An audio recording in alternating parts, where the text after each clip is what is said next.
बंदी छोड़ सतगुरु रामपाल जी परमेश्वर जी की जय हो। सत्साई भाई और बहनों, दया परमपिता परमेश्वर जी की, सारी सृष्टि के सृजनहार सतगुरु रामपाल जी भगवान की, जिनके विशेष आशीर्वाद से, शुभ आशीर्वाद से आप और हम सभी सत्सेवक भाई बहन साध संगति से जुड़कर अपनी आत्मा के कल्याण हेतु गुरुदेव भगवान के अमर तत्व ज्ञान को आधार बनाकर हर प्रकार से मर्यादाओं में रहते हुए, संघर्ष करते हुए निरंतर भक्ति मार्ग पर आगे की ओर ही बढ़ रही हैं।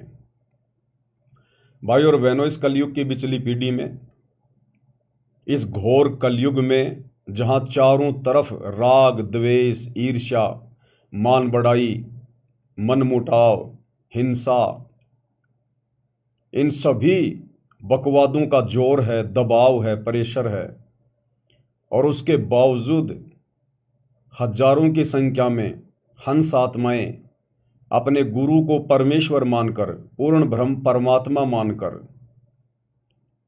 और ना सामाजिक दबाव का किसी प्रकार से कोई प्रेशर ले रहे हैं, ना किसी प्रकार की लोकलाज को मान रहे हैं, बस अपनी आत्मा का कल्याण देख रहे हैं और गुरुदेव भगवान की खुशी देख रहे हैं।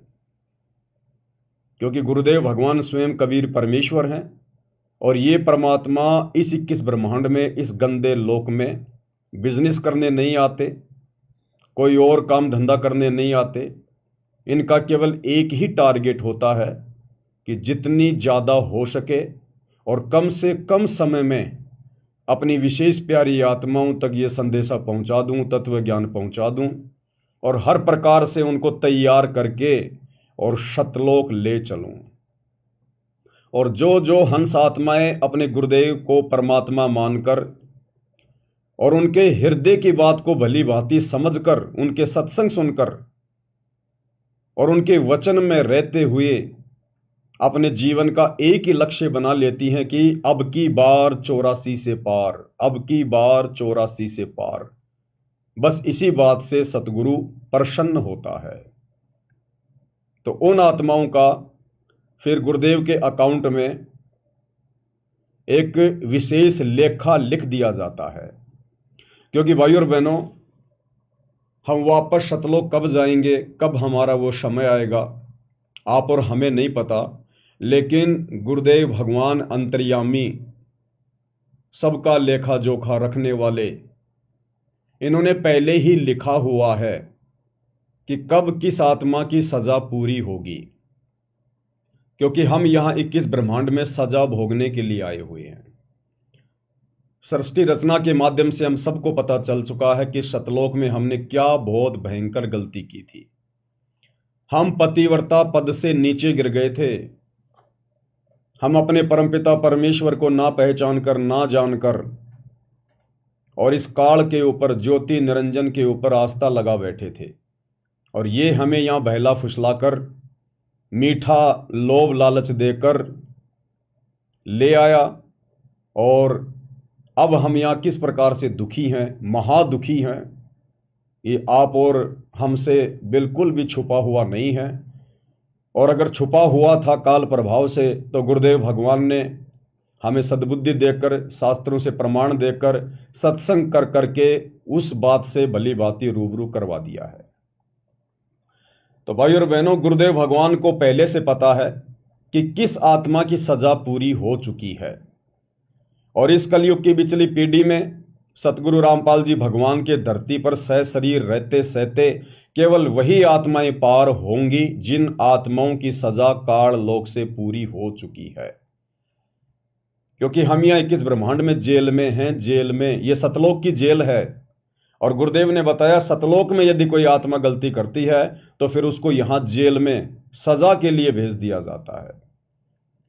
और यहां हम चाहे ब्रह्मा विष्णु महेश बन जाएं, वो भी हम सजा भुगत रहे हैं बिना ज्ञान के। तो यदि कोई छोटा सा गांव का सरपंच बन जाए, वो भी अपने आप को बहुत ज्यादा खुशी मानता है, सुखी मानता है कि मेरे बराबर सुखी कोई नहीं है।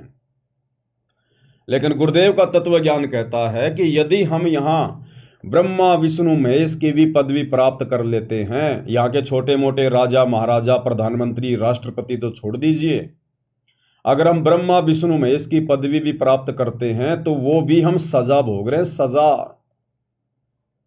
क्योंकि ब्रह्मा विष्णु महेश की पदवी प्राप्त करके हम कितनी बकवाद करेंगे, कितने अपने कर्म फोड़ेंगे, अपनी भक्ति को खर्च करेंगे।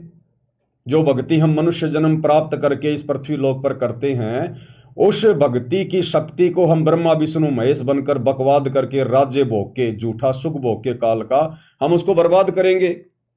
और जब हमारे वो पुण्य समाप्त हो जाएंगे, जब ब्लेडर से हवा निकल जाएगी, गुब्बारे से हवा निकल जाएगी, फिर वो गुब्बारा झाड़ियों में जाके गिरता है, कांटे चुभते हैं, फटता है फिर वो। तो ब्रह्मा विष्णु महेश की पदवी प्राप्त करके, अपने पुण्य अक्षीण करके, फिर हम आत्माएं 84 लाख योनियों में लंबा चक्कर काटने के लिए चले जाते हैं। किसी को नरक में भेज दिया जाता है, किसी को पृथ्वी लोक पर मनुष्य जन्म दे दिया जाता है। तो भाई और बहनों, यहां तो ब्रह्मा विष्णु महेश की पदवी भी सजा है, सजा। लेकिन ये सजा हमें कब महसूस होगी? जब हम गुरुदेव की शरण में आएंगे, जब हमें ये तत्व ज्ञान सुनने को मिलेगा, और सुनने के बाद गुरुदेव के विशेष आशीर्वाद से जब हम इसको समझने लगेंगे। तो भाई और बहनों, ये वर्तमान कलयुग की बिचली पीढ़ी का समय है। परमेश्वर सतगुरु रामपाल जी भगवान स्वयं सतलोक के राजा, सतलोक के शहंशाह, एकमात्र कायनात के रचयिता, 8 सितंबर 1951 से गांव धनाना, जिला सोनीपत, हरियाणा, भारतवर्ष की पावन भूमि पे प्रकट हैं। और हर बार ये परमात्मा अपने आध्यात्मिक ज्ञान के विशेष प्रचार प्रसार के लिए भारतवर्ष की भूमि को ही चुनता है। इसलिए परमात्मा ने इस भूमि की भी भूरी भूरी जो है वो प्रशंसा की है। परमेश्वर ने इसको धन्यवाद दिया है कि धन जननी धन भूमि, कि वो माता भी धन्य जिसने भगत को जन्म दिया, और वो धरनी यानी वो धरती भी धन्य जहां भगत का जन्म हुआ। इसीलिए भाई और बहनों, भारत देश हमेशा से जगत गुरु रहा है, पूरे विश्व को आध्यात्मिक ज्ञान देता है। क्योंकि ये भूमि गुरुदेव के आशीर्वाद से, क्योंकि परमात्मा सतयुग से ही यहां पर आना शुरू कर देते हैं, भिन्न भिन्न रूप धारण करके आत्माओं में भक्ति प्रवेश जो है वो करवा देते हैं। और उस भक्ति की शक्ति से यहां पर ऋषि मुनि बनते हैं, भगत आत्माएं बनती हैं, धर्म करती हैं, यज्ञ करती हैं, वेदों अनुसार साधना करती हैं, जिस कारण से काल अन्य देशों की तुलना में भारतवर्ष की संस्कृति को ज्यादा नहीं बिगाड़ पाता है। जिस प्रकार ये पश्चिमी देशों की संस्कृति, जहां पर लोग नंगे होकर घूमते हैं, ना कोई माता पिता की शर्म है, ना कोई व्यवहार उनका अच्छा है, केवल अपना स्वार्थ ही है। लेकिन परमात्मा भारतवर्ष की भूमि को जो है वो बचा के रखते हैं भक्ति की शक्ति से। इसलिए काल ज्यादा कुछ यहां बिगाड़ नहीं पाता है। और आने वाला जो विनाशकारी समय है, हम जिस युग परिवर्तन के दौर से गुजर रहे हैं, इस युग परिवर्तन के समय में वैसे घमासान तो मचेगा ही मचेगा, इसमें तो कोई दो राय नहीं है।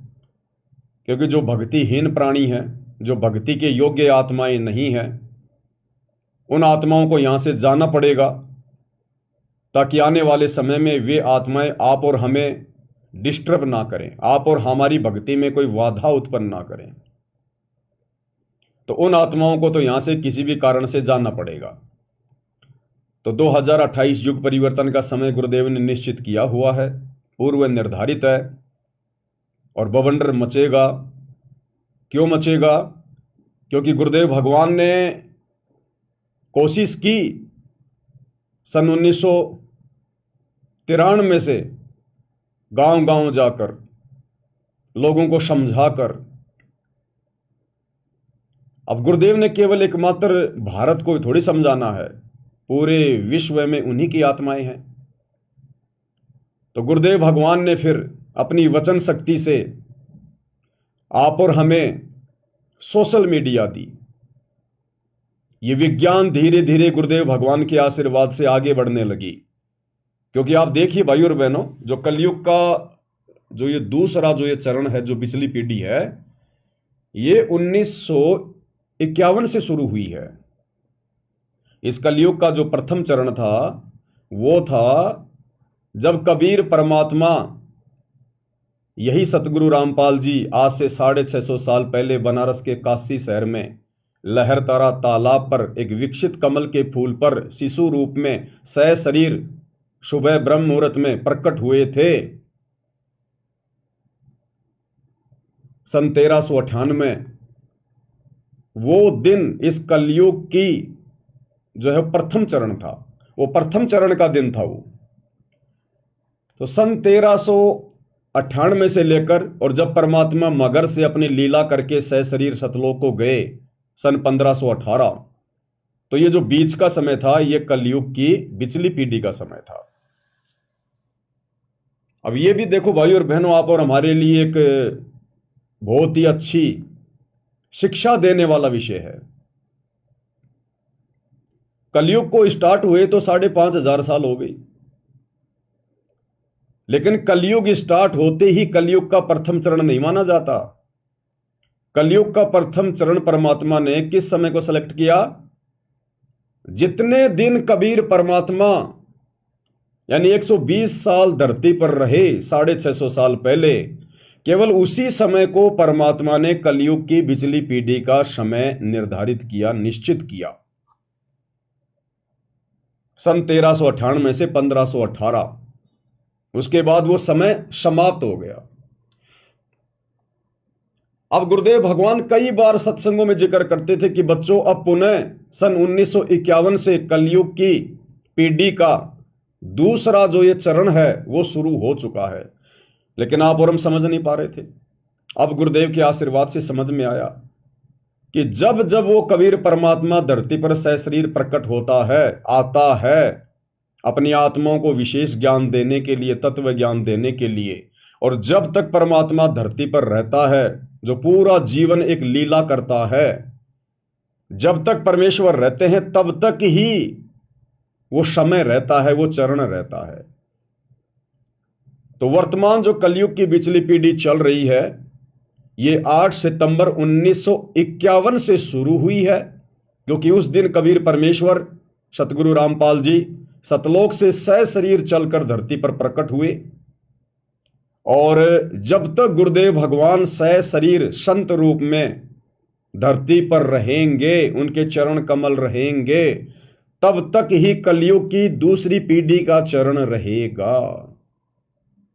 इसलिए मोक्ष प्राप्त करने का सुनहरा अवसर, गोल्डन चांस, केवल तब तक ही है जब तक सतगुरु रामपाल जी भगवान सशरीर धरती पर हैं। उसके बाद कलयुग की पिछली पीढ़ी का वो चरण समाप्त हो जाएगा। केवल ये मार्ग चलेगा, ये भक्ति चलेगी, लेकिन गुरुदेव के सतलोक गमन करने के बाद आत्माएं मोक्ष प्राप्त नहीं कर पाएंगी। इसलिए भाई और बहनों, आप और हमने ज्ञान को आधार बनाकर अपनी हर प्रकार की कमजोरियों को बाहर निकालकर और तन मन धन से सिर धड़ की बाजी गुरुदेव के चरणों में अपनी आत्मा के कल्याण के लिए लगा देनी है कि यो सौदा फिर नाही रे संतो, यो सौदा फिर नाही, और अब की बार 84 से पार। यानी अब हमने दाएं बाएं ऊपर नीचे देखना ही नहीं है। समाज, परिवार, रिश्तेदार, हमने उनकी उन ज्ञान विरुद्ध परंपराओं को, मर्यादाओं को, रीति रिवाजों को देखना ही नहीं है। आज भले दुनिया नाराज हो तो हो जाए, 100 बार हो जाए, 1,00,000 बार हो जाए, अब हमने गुरुदेव भगवान को नाराज होने का मौका नहीं देना है। रूठो चाहे जग सारा, पर रूठे ना परमेश्वर हमारा। भाई, घर छूटो चाहे जग रूठो, चाहे रूठो ये संसारा हो, कौन सुनेगा मेरी काल लोक में, जय गुरु रूठ गया मेरा हो। इसलिए भाई और बहनों, अब हमारा केवल एक ही लक्ष्य होना चाहिए, एक ही टारगेट होना चाहिए कि अब की बार 84 से पार। हालांकि परमात्मा तो निश्चित करके आते ही हैं कि कितनी आत्माओं का मोक्ष होगा, कितनी आत्माओं का वो ठीक का समय आ चुका है, कितनी आत्माओं की काल लोक से सजा पूरी हो चुकी है। वो आत्मा तो जाएंगी ही जाएंगी। उन आत्माओं को चाहे काल कितना बिगाड़ने का प्रयास करे, कितना ही डराने का, धमकाने का, तोड़ने का प्रयास करे, उन आत्माओं पर गुरु की विशेष रजा होने के कारण काल अंत में उनका कुछ नहीं कर पाएगा। उनको तो परमात्मा ने एन केन और प्रकरण लेकर ही जाना है, एट द कॉस्ट, किसी भी कीमत पर। लेकिन ये सुनहरा मौका उन आत्माओं के पास भी है। वो आत्माएं भी अपनी सजा कंप्लीट करवा सकती हैं, जिनकी थोड़ी बहुत सजा अभी भी बाकी है, रह रही है।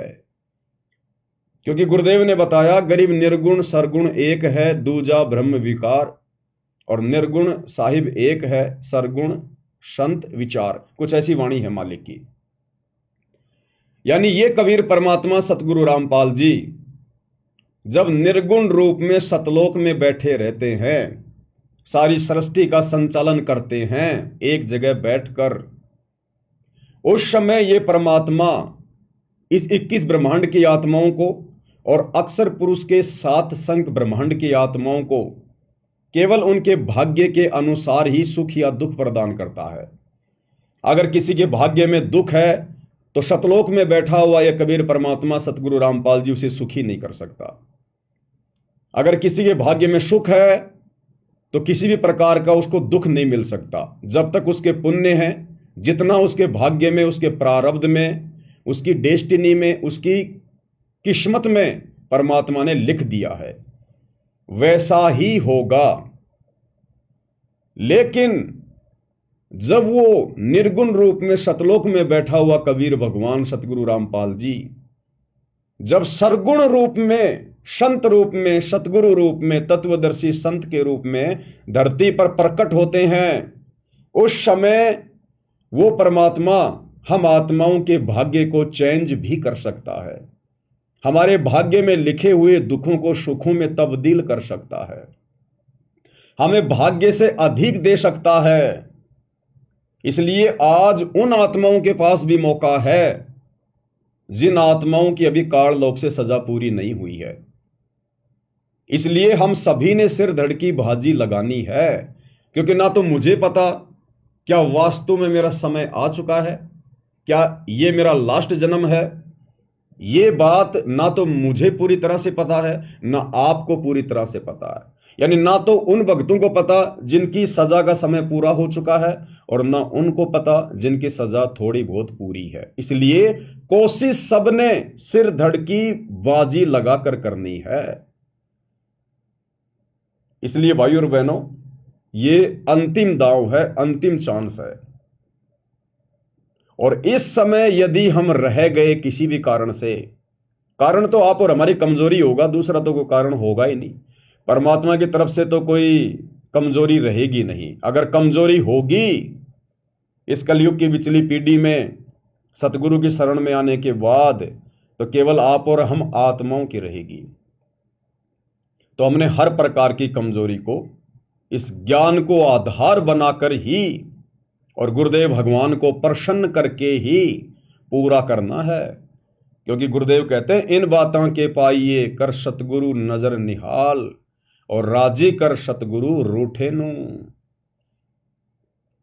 हमने जिस सतगुरु को सतलोक में नाराज कर दिया था, कभी अनंत करोड़ युगों पहले, जब हमने काल के ऊपर आस्था प्रकट की थी, जब हम पतिव्रता धर्म से उस पद से नीचे गिर गए थे, तो उस समय हमने सतगुरु को नाराज किया था। आज वही सतगुरु कबीर साहेब सतगुरु रामपाल जी धरती पर आप और हमें लेने आए हैं। इसलिए आज हमने उनको प्रसन्न करना है, उस रूठे हुए सतगुरु को पुनः प्रसन्न करना है, राजी करना है, ताकि वे हमें अपने साथ अपने शब्द स्वरूपी विमान में बैठाकर वापस घर ले चलें। जिस घर जाने के लिए, जिस घर की प्राप्ति के लिए और आज से पहले आप और हम आत्माओं ने ही, जिनका सतयुग में भी जन्म हुआ, त्रेता में भी हुआ, द्वापर में भी हुआ, आप और हम आत्माओं ने ना जाने क्या क्या यत्न और प्रयत्न किए। परमात्मा कहते हैं ना, या गिद्दड़ वाली रात 84, यानी एक गिद्दड़ होता है, वो कुएं में गिर जाता है, झेरे कुएं में। अब जंगल में कौन सुने उसकी आवाज, और कुआं भी गहरा, और वो बहुत ज्यादा वो प्रयास करता है बाहर निकलने का, लंबी लंबी वो छलांगा मारता है। या गिद्दड़ वाली रैन 84, आन पड़या हूं झेरे में, ऊंची ऊंची लाई छलांगा, यतन किए बहुतेरे में। तो वो गिद्दड़ बहुत ज्यादा यत्न करता है, प्रयत्न करता है, चिल्लाता है, चीखता है कि शायद कोई मेरी मदद कर दे, मैं यहां से बाहर निकल जाऊं। लेकिन वो इतनी ऊंची छलांग नहीं लगा पाता कि कुएं से बाहर निकल जाए, और सुनने वाला भी वहां कोई नहीं।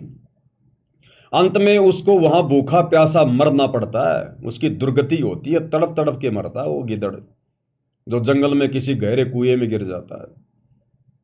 तो आप और हम इस 21 ब्रह्मांड रूपी काल के झेरे कुएं में गिरे हुए हैं। और गुरुदेव ने कहा कि पुण्यात्माओं, सतयुग से लेकर त्रेता द्वापर में युगों युगों तुम लोगों ने इस झेरे कुएं से बाहर निकलने के लिए बहुत यत्न किए, प्रयत्न किए, घर छोड़ा, बाल बच्चे छोड़े, संपत्ति छोड़ी, वैराग्य धारण किया, साधु बने, कभी संत बने, कभी जंगल में गए, कभी गुफाओं में गए, अपना शरीर गाड़ दिया, लेकिन तुम इस झेरे कुएं से बाहर निकल ना पाए, क्योंकि रास्ता नहीं था, मार्ग नहीं था, विकल्प नहीं था।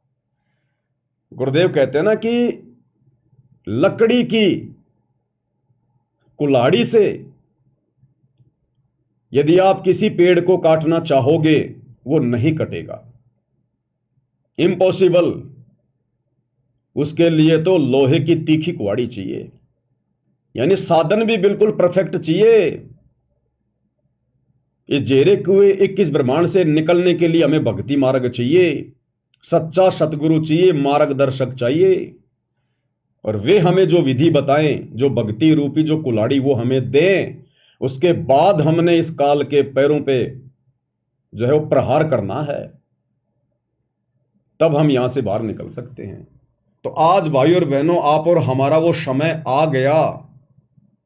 आज आप और हमारा सौभाग्य जो उन आत्माओं को नहीं प्राप्त हुआ जिनकी लाखों लाखों वर्ष की उम्र हुआ करती थी, और पूरा पूरा जीवन नंगे प्यासे रह के बेचारे परमात्मा प्राप्ति के लिए यत्न कर रहे थे, लेकिन झेरे कुएं से बाहर नहीं निकल पाए।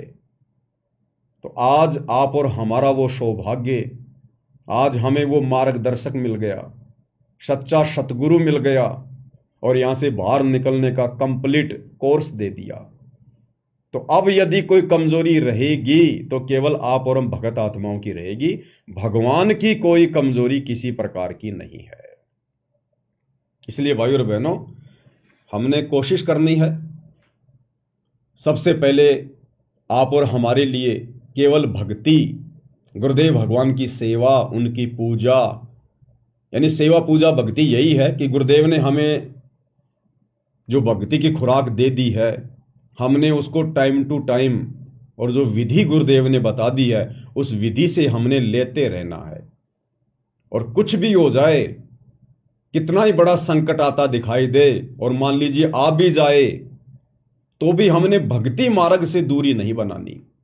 अपने मन में किसी प्रकार का कोई दोष पैदा नहीं होने देना, चाहे पूरा परिवार क्यों ना खत्म हो जाए, क्योंकि ये परिवार ना जाने कितनी बार खत्म हो चुके हमारे, कोई पहली बार थोड़ी होगा। अगर होना होगा, वैसे तो सतगुरु की शरण में आने के बाद कांटा भी नहीं लगता। गुरुदेव कहते हैं अगर मर्यादा में रहोगे तो, अगर विश्वास तुम्हारा पक्का है तो कांटा भी नहीं लगने देगा परमात्मा। ये तो कांटे निकालने वाला भगवान है, कांटे चुभाने वाला थोड़ी है। लेकिन किसी कारण से हो सकता है हमारे हित में, हमारे भले में, वो सूली की सजा मान लो अगर कांटे में वो टल रही है, ऐसी कोई आपत्ति, कोई परेशानी भी आ जाए, तो भी हमने अपने विश्वास को, गुरुदेव के ज्ञान को आधार बनाकर डगमग नहीं होने देना। परमात्मा कहते हैं द्वार धनी के पड़ा रहे चाहे धक्के धनी के खा, शो काल झक जोर ही पर द्वार छोड़ ना जा। काल तो कोशिश करेगा हर प्रकार से तोड़ने का, मरोड़ने का, लोकलाज में फंसाने का, दबाव बनाएगा, डराएगा, धमकाएगा, मन में सौ प्रकार की चिंताएं पैदा करेगा। लेकिन आप और हमने गुरुदेव के ज्ञान आधार रूपी रस्सी को पकड़ के रखना है, जकड़ के रखना है। और फिर हम आत्माओं के दृढ़ विश्वास को देखकर परमात्मा फिर हमारे साथ ही तो रहता है, हमारे पीछे तो रहता है परमात्मा। और अपनी वाणी में फिर गुरुदेव कहते हैं, जय तू चाले एक कदम मैं चालूं कदम 60, कि अगर तू भक्ति मार्ग पर मेरे ऊपर विश्वास कर कर ज्ञान को आधार बनाकर अगर तू एक कदम भी आगे बढ़ेगा तो गुरुदेव कहते हैं बेटा तेरे लिए, तेरे भविष्य के लिए, तेरे संकटों का विनाश करने के लिए मैं 60 कदम आगे चलूंगा, 60 कदम। जय तू चाले एक कदम मैं चालूं कदम 60, और जय तू हो जा काठ का, काठ यानी लकड़ी, तो मैं हो जाऊं लोहे की लाठ। और साथ में फिर हमें हिदायत भी दे रहे हैं कि जय तू हो जा काठ का, यानी अगर तेरे अंदर जरा भी अहंकार आ गया, अभिमान आ गया, मन में दोष आ गया, अगर तू लकड़ी की तरह हो गया, जरा भी टाइट हो गया ना, जय तू हो जा काठ का, तो परमात्मा कहते फिर मैं तेरा बाप हूं, फिर मैं हो जाऊं लोहे की लाठ। तू अगर लकड़ी बनेगा तो फिर मैं लोहा बन के बैठ जाऊंगा, फिर ध्यान रख लेना। इसलिए भाई और बहनों, गुरुदेव हमें बार बार समझाते हैं कि भक्ति मार्ग पर पूर्णतया सफलता प्राप्त करने के लिए आदिनी के पास है पूर्ण ब्रह्म दयाल, और मान बढ़ाई मारियो बेअदबी सिरकाल। यानी अहंकार का और सतगुरु रामपाल जी भगवान का, इस परमेश्वर का तो खड़ा एक्सीडेंट है, खड़ा एक्सीडेंट। इसलिए भाई और बहनों, हमने हर प्रकार से हर भक्ति विधि में रहते हुए और गुरुदेव के द्वारा बताए गए प्रत्येक फॉर्मूले को इसी प्रकार से अपने जीवन में लागू करते हुए निरंतर आगे की ओर बढ़ना है, क्योंकि अब की बार हमारा केवल एक ही लक्ष्य है, एक ही टारगेट है, अब की बार 84 से पार। तो भाई और बहनों, गुरुदेव भगवान के विशेष आशीर्वाद से, उनकी रजा से विशेष संदेशों के ऊपर वीडियो बनाने की श्रृंखला जारी है। आज इसी श्रृंखला में विशेष संदेश नंबर 13 का एपिसोड नंबर 11 है। तो आज का वीडियो हम शुरू करें उससे पहले पूज्य गुरुदेव भगवान की वंदना करेंगे, जयकारा लगाएंगे, गुरुदेव भगवान से आशीर्वाद प्राप्त करते हैं। बंदी छोड़ सतगुरु रामपाल जी भगवान की जय हो। परमपिता परमात्मा, सारी सृष्टि के रचनहार, कुल मालिक, असंख्य ब्रह्मांडों के स्वामी, जगत गुरु, तीनों लोकों में प्रवेश करके सबका धारण पोषण करने वाले राजाधिराज, आत्माधार, नाथों के नाथ, देवों के देव महादेव, सर्वेश्वर महेश्वर मृत्युंजय, अजरो अमर आदि अनादि सनातनी प्रभु, जगत पिता जगदीश्वर, श्री श्री 1008 की उपाधि के वास्तविक अधिकारी, अकाल मूर्त शब्द स्वरूपी राम, वासुदेव, सर्वगतम ब्रह्म, परम पूज्य, प्रथम पूज्य, परम संत, परम पुरुष, परम धनी, परम दयालु, सत्य कबीर, हक्का कबीर, अल्लाहु कबीर, अल्लाहु अकबर, बाखबर, अल्लाह ताला, जगत के तारणहार, जगत के मुक्तिदाता, जगत के जगन्नाथ, हारे के सहारे, हिंदुओं के राम, मुसलमानों के अल्लाह, सिखों के वाहिगुरु, ईसाइयों के मसीह, दया के सागर दयानिधि, करुणा के सागर करुणानिधि, स्वयंभू परिभू, संकट मोचन, कष्ट हरण, मंगल करण, दुख भंजन, अविगत कबीर, निर्विकार निर्विषम परमात्मा, अलय अलेख सतगुरु, आदि अनादि सतगुरु, असली मर्यादा पुरुषोत्तम, असली राम, असली कृष्ण, असली घनश्याम, असली मुरारी, राजाओं के राजा, महाराजाओं के महाराजा, शहंशाहों के शहंशाह, सम्राटों के सम्राट, भगवानों के भगवान, अल्लाहों के अल्लाह, प्रभुओं के प्रभु, मसीहाओं के मसीह, सच्चे वाहिगुरु, बाबाओं के बाबा, पीरों के पीर, सेठों के सेठ, जगत सेठ, सावड़सा सेठ, सर्वगुण संपन्न, अनंत कोटि कलाओं के स्वामी, अनंत कोटि ब्रह्मांडों के नायक, योगियों में महायोगी, ध्यानियों में महाध्यानी, सिद्धों में परम सिद्ध, ज्ञानियों में तत्व ज्ञानी, ब्रह्म ज्ञानी, महाज्ञानी, परम ज्ञानी, सर्वश्रेष्ठ ज्ञानी, विज्ञानी, युवा कबीर, समर्थ कबीर, असमवात, अमित ओजा, सच्चे रहनुमा, करीम अल्लाह, सुभान अल्लाह, दुनिया के अंतिम पैगंबर 8 सितंबर 1951 से गांव धनाना, जिला सोनीपत, हरियाणा, भारतवर्ष की पावन भूमि पे प्रकट रियल कल्कि भगवान श्री नारायण साकार हरि, श्री बाबा साहेब नूर अनंत परमात्मा, सच्चे दरवेश, सच्चे बाखबर, संत शिरोमणि सतगुरु रामपाल जी परमेश्वर जी के चरण कमल में साध संगति से जुड़े हुए देश विदेश से आप और हम सभी सत्सेवक भाई बहनों का अनंत कोटि दंडवत प्रणाम। तो भाई और बहनों, गुरुदेव भगवान की विशेष रजा और उनकी विशेष रजा का विशेष संदेशों के माध्यम से विशेष फायदा उनकी विशेष आत्माएं ही उठा सकती हैं। और वो भाई बहन तमाम विशेष आत्माओं की श्रेणी में हैं, संज्ञा में हैं, जिनको गुरुदेव भगवान ने बरवाला कांड के बाद अपना विशेष आशीर्वाद देकर साध संगति से जोड़ रखा है। और साध संगति से जुड़कर जो आत्माएं धीरे धीरे अपने आप को मरा हुआ समझने लग रही हैं,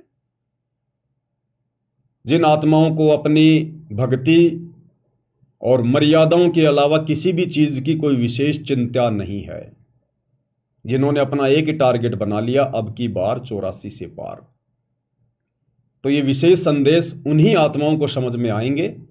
अन्य भाई बहन इन गुरुदेव भगवान की ज्ञान आधारित बातों को सुनकर भी, क्योंकि आप और हम दो कोटि के जीव अगर कुछ भी बोलते हैं तो गुरुदेव के ज्ञान को सामने रख के बोलते हैं, क्योंकि आप और हमारे पास में कुछ भी नहीं है, कुछ भी।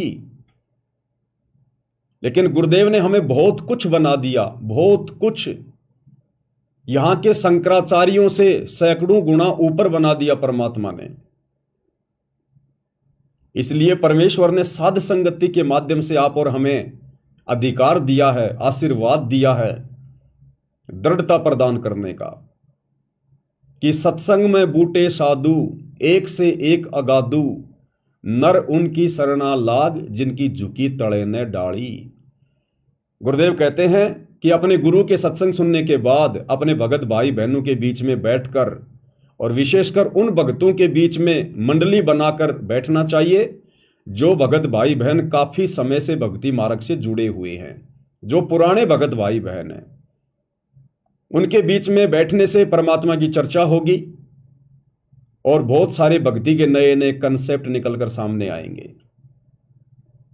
वो बातें सुन सुनकर उन पुराने भक्तों के मुख से और नए भक्तों का विश्वास दृढ़ होगा, गुरुदेव के चरणों में उनकी श्रद्धा बनेगी, उनकी आस्था दृढ़ होगी। इसलिए गुरुदेव ने साध संगति को विशेष महत्व दिया है कि साध संगति हरि भक्ति बिन कोई न उतरे पार, और निर्मल आदि अनादि है गंदा सब संसार। तो भाई और बहनों, अब आप विचार करो, थोड़ा सा कॉमन सेंस का इस्तेमाल करो कि वर्तमान में गुरुदेव भगवान का सत मिशन, उनका 13वां यथार्थ कबीर पंथ कहां से चल रहा है। क्योंकि गुरुदेव भगवान ने जो भी कुछ कहना था, जो बताना था, हमें जो मार्गदर्शन देना था, सब कुछ दे दिया सत्संगों के माध्यम से।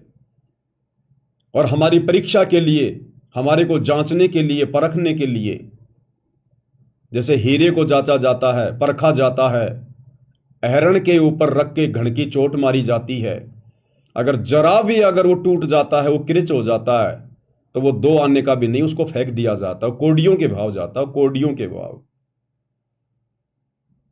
और जिसके ऊपर घण की चोटों पे चोट मारने के बाद भी अगर वो टूटता नहीं है, निशान भी नहीं पड़ता है, तो उसकी कीमत करोड़ों में होती है।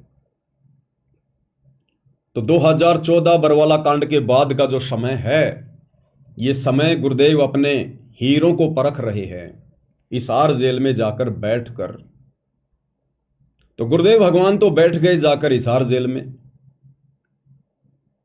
अब पीछे क्या है? पीछे ये सतलोक आश्रम है। संगत कहां जाती है? इन आश्रमों में जाती है। तो विचार करो, गुरुदेव का मिशन चल कहां से रहा वर्तमान में, क्योंकि गुरुदेव तो जेल में जाकर बैठ गए। और पीछे ये जितने भी सतलोक आश्रम खुले हुए हैं, इन सतलोक आश्रमों के संचालकों की, गुरुदेव के परिवार की, इन कोऑर्डिनेटरों की एक की भी मर्यादा सुरक्षित नहीं है। गुरुदेव ने हमें जो मार्ग दिखाया, जो मर्यादा बताई, ये लोग लगातार उसकी धज्जियां उड़ा रहे हैं। इस भक्ति मार्ग में राजनीति का समावेश इन लोगों ने कर दिया। गुरुदेव ने कहा, बेटा राजनीति नहीं करनी, हम एक धार्मिक संस्था चलाते हैं, हमारा राजनीति और राजनेताओं से कोई संबंध नहीं है, हमने तो मोक्ष प्राप्त करना है, सतलोक चलना है, यहां की राजनीति तो बहुत गंदी है।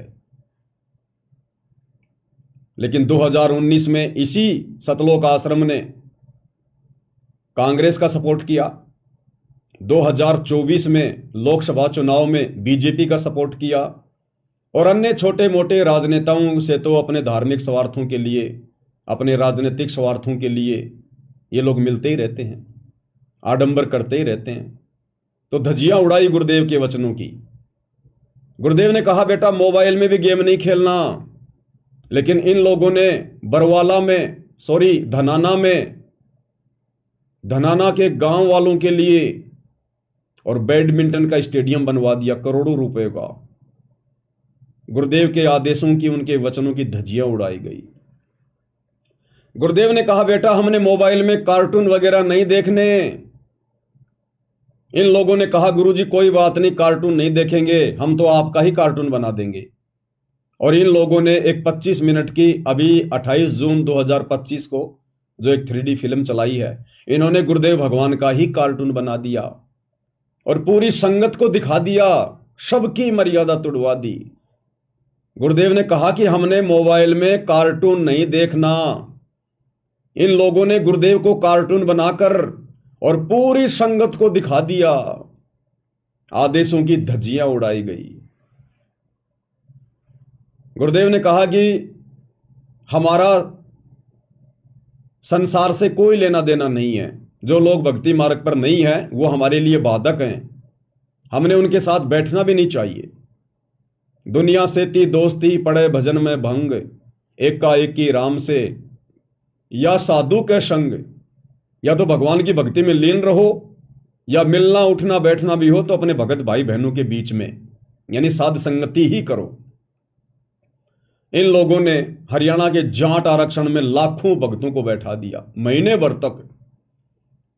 सुबह जाते उनके धरनों पर, उनकी बकवादें सुनकर, गालियां सुनकर, अब जगत वाले क्या करेंगे? आरक्षण में बैठे हुए वो जाट भाई क्या कहेंगे? उनके मुख में तो वही बातें, बात बात पे गालियां। एक समय ये दास, बरवाला कांड हुआ ही था, उस समय ये दास हरियाणा के रोहतक में चला गया, जींद चौराहे पर, जहां पर एक नामदान सेंटर खुला हुआ था, जिसका संचालन हरियाणा का स्टेट कोऑर्डिनेटर अमन गोदारा कर रहा था। अमन गोदारा का वहां पर मकान है जींद चौराहे के पास। तो मैं चला गया वहां पर। अब शाम को ये 4-5 भगत वहां बैठे, सर्दियों का समय था, आग जला रखी थी, हाथ पैर सेक रहे थे, भक्ति की कोई बात नहीं, सांसारिक बातें, और वो भी आपस में गालियां निकाल निकाल के, मां बहन की आपस में, और सारे के सारे सारनामी और स्टेट कोऑर्डिनेटर। तो दास को थोड़ा अच्छा नहीं लगा, मैंने टोक दिया। मैंने कहा, भगत जी आप ये क्या कर रहे हो? आप तो बड़े पुराने पुराने भगत हो। अमन गोदारा जी, आप तो कहा करते थे कि जब मैं खेतों में, जब मैं ट्रैक्टर चलाया करता था, उस समय गुरुजी तो कई बार मेरे पास खेत में आ जाया करते थे, मैं ट्रैक्टर को रोक के फिर बैठ के बात किया करता था। इतने पुराने समय से मैं गुरुजी से जुड़ा हुआ हूं। और दास ने कहा कि आप लोग गालियां निकाल निकाल के बातें कर रहे हो, क्या गुरुदेव ने कभी बताया? ऐसी घटिया कभी शिक्षा दी गुरुदेव ने?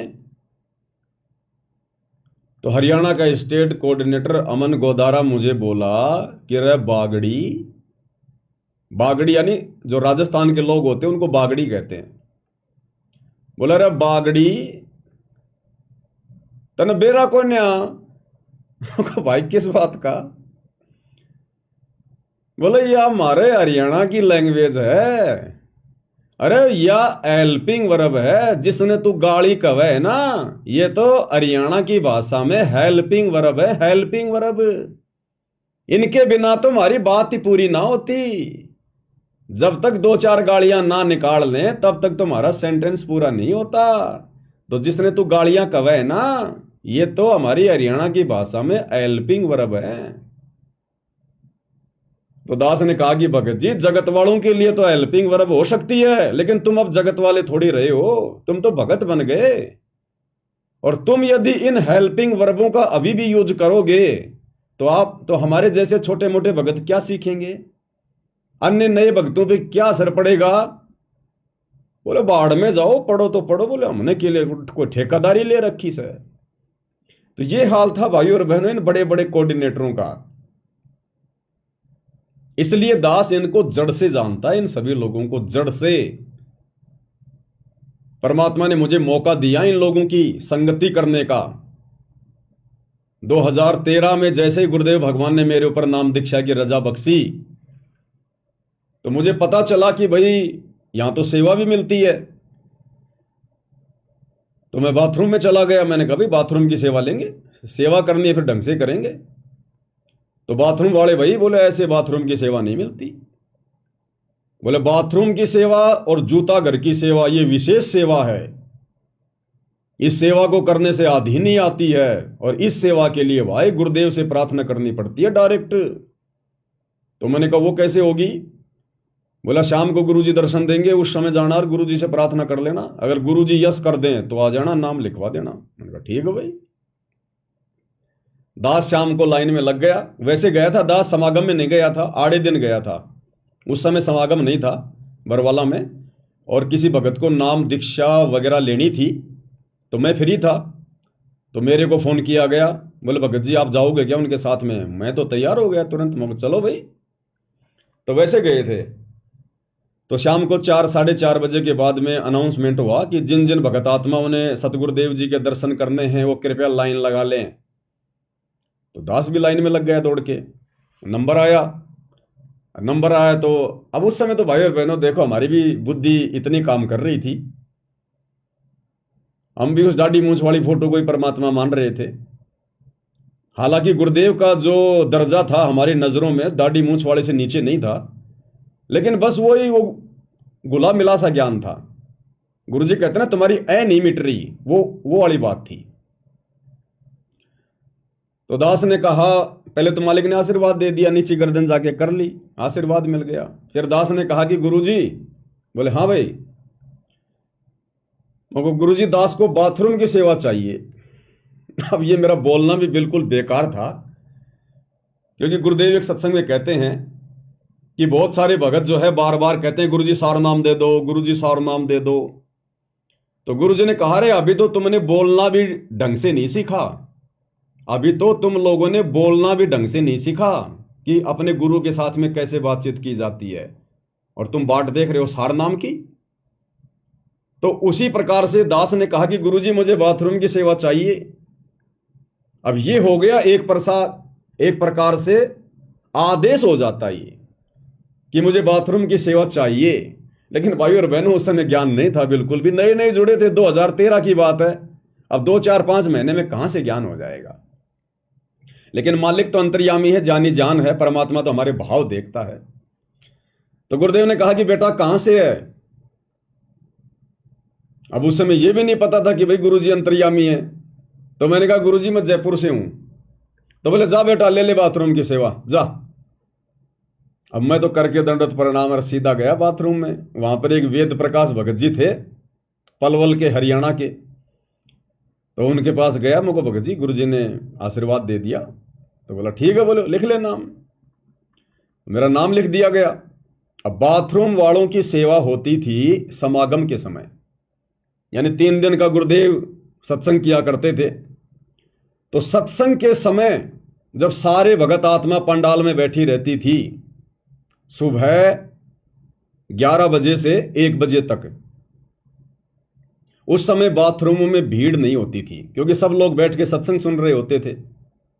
कुछ एक मेरे जैसे निकम्मे होते थे जो सत्संग के समय भी बाथरूम में आते जाते रहते थे। अब ठीक है, किसी को कोई विशेष प्रॉब्लम है, पेट खराब है या कोई वैसे कोई दिक्कत है, वो तो चलो सत्संग में उठ के गुरुदेव को प्रणाम करके आ सकता है, लेकिन वहां तो लाइन लगी रहती थी बरवाड़ा में। और कई बार तो गुरुदेव भगवान ने बीच में रोकना पड़ता था उनको सत्संग में, दुखी होके कि रे तुम मुश्किल से थोड़ा बहुत समय निकाल के आते हो और ये 2-3 घंटे का सत्संग भी तुम बैठ के नहीं सुन सकते। और गुरुदेव कहते थे कि सत्संग में आके बात चलावे और उस अपराधी आत्मा को फिर 3 लोक नहीं ठोर। यानी भगवान सामने बैठ के सत्संग कर रहा है और हम इधर उधर भाग रहे हैं, यानी हम भगवान की हम कोई परवाह नहीं कर रहे, हमें डर नहीं है, हमें भय नहीं है। एक मुख्यमंत्री यदि मीटिंग ले रहा हो तो मुख्यमंत्री की इजाजत के बिना दूसरे व्यक्ति बाथरूम करने भी नहीं जाते कि कहीं मुख्यमंत्री जी नाराज ना हो जाए। और यहां तो सामने भगवान बैठे, लेकिन उस समय भाई और बहनों सब गुरु को मानुष ही मान रहे थे, हम भी उसी श्रेणी में थे। तो उस समय हम लोग बाथरूम को साफ किया करते थे, बाथरूमों की सेवा किया करते थे। तो उस समय ये सारे के सारे चौधरी लोग, ये कोऑर्डिनेटर वगैरह, ये बड़े बड़े ये परम भगत जो आज राजनीतियां कर रहे हैं, ये सारे के सारे उस समय बाथरूम में आ जाया करते थे। सत्संग तो बेचारी आम संगत सुना करती थी, चौधरी थोड़ी सुनते हैं सत्संग। तो वहां जाते थे सारे, तो घंटा आध घंटा तो बाथरूम की सफाई करवाया करते थे और उसके बाद में फिर बाथरूम वाले उस कमरे में बैठ जाया करते थे कोने में। और उधर तो सत्संग चल रहा है मालिक का, छोटा सा स्पीकर वहां भी लगा होता था, उसकी तो आवाज कर देते थे कम और खुद फिर आपस में अपने घर विद की बातें किया करते थे, राजनीति की बातें किया करते थे ठाके लगा लगा के। अब मैं भी ज्यादा उनकी राजनीति को नहीं समझ पाया करता था, कभी कभी सत्संग में ध्यान दे लिया, कभी कभी उनकी बातें सुन ली। तो इस प्रकार से मामला चलता रहता था। तो उस समय भाई और बहनों इन सब से मेरे संपर्क हो गए। हमारे घर पर उस समय गाय थी, गाय। तो ये कहा करते थे, बागड़ी राजस्थान में घी अच्छा मिलता है, घी का बंदोबस्त है क्या? मगर मिल जाएगा, हमारे तो खुद का गाय है।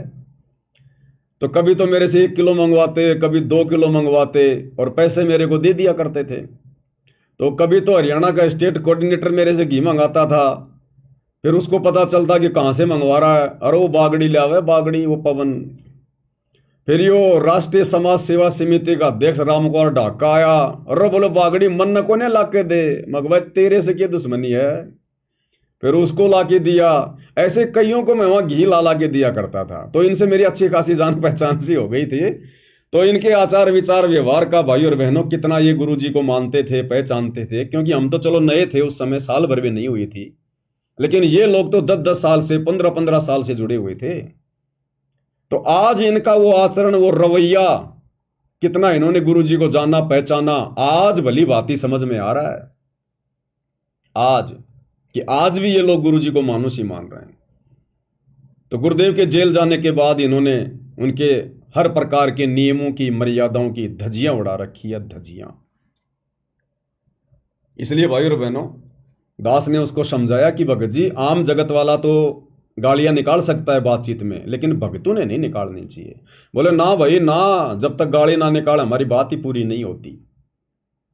तो इस प्रकार से भाई और बहनों, दास पहले इनकी कुसंगति का शिकार था और शायद परमात्मा ने इसीलिए दास को इनके नजदीक जाने का मौका दिया, ताकि आगे चलकर परमात्मा ने बरवाला कांड के बाद में दास को निमित्त बनाना था, निमित्त साध संगतियों के लिए। और इनके आचरण से परमात्मा ने मुझे पहले ही परिचित करवा रखा था।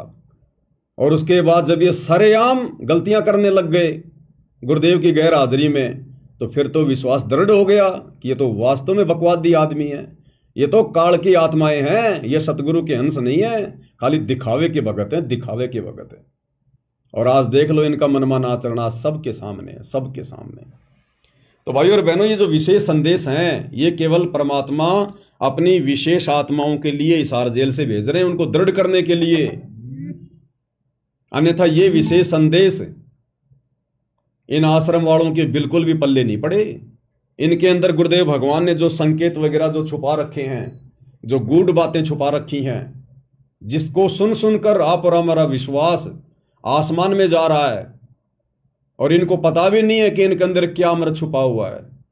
आज इन विशेष संदेशों के ऊपर निष्कर्ष केवल आप और हम सत्सेवक भाई बहनें निकाल पा रहे हैं। इनकी तो वही दिनचर्या है जो इन जगत वालों की है।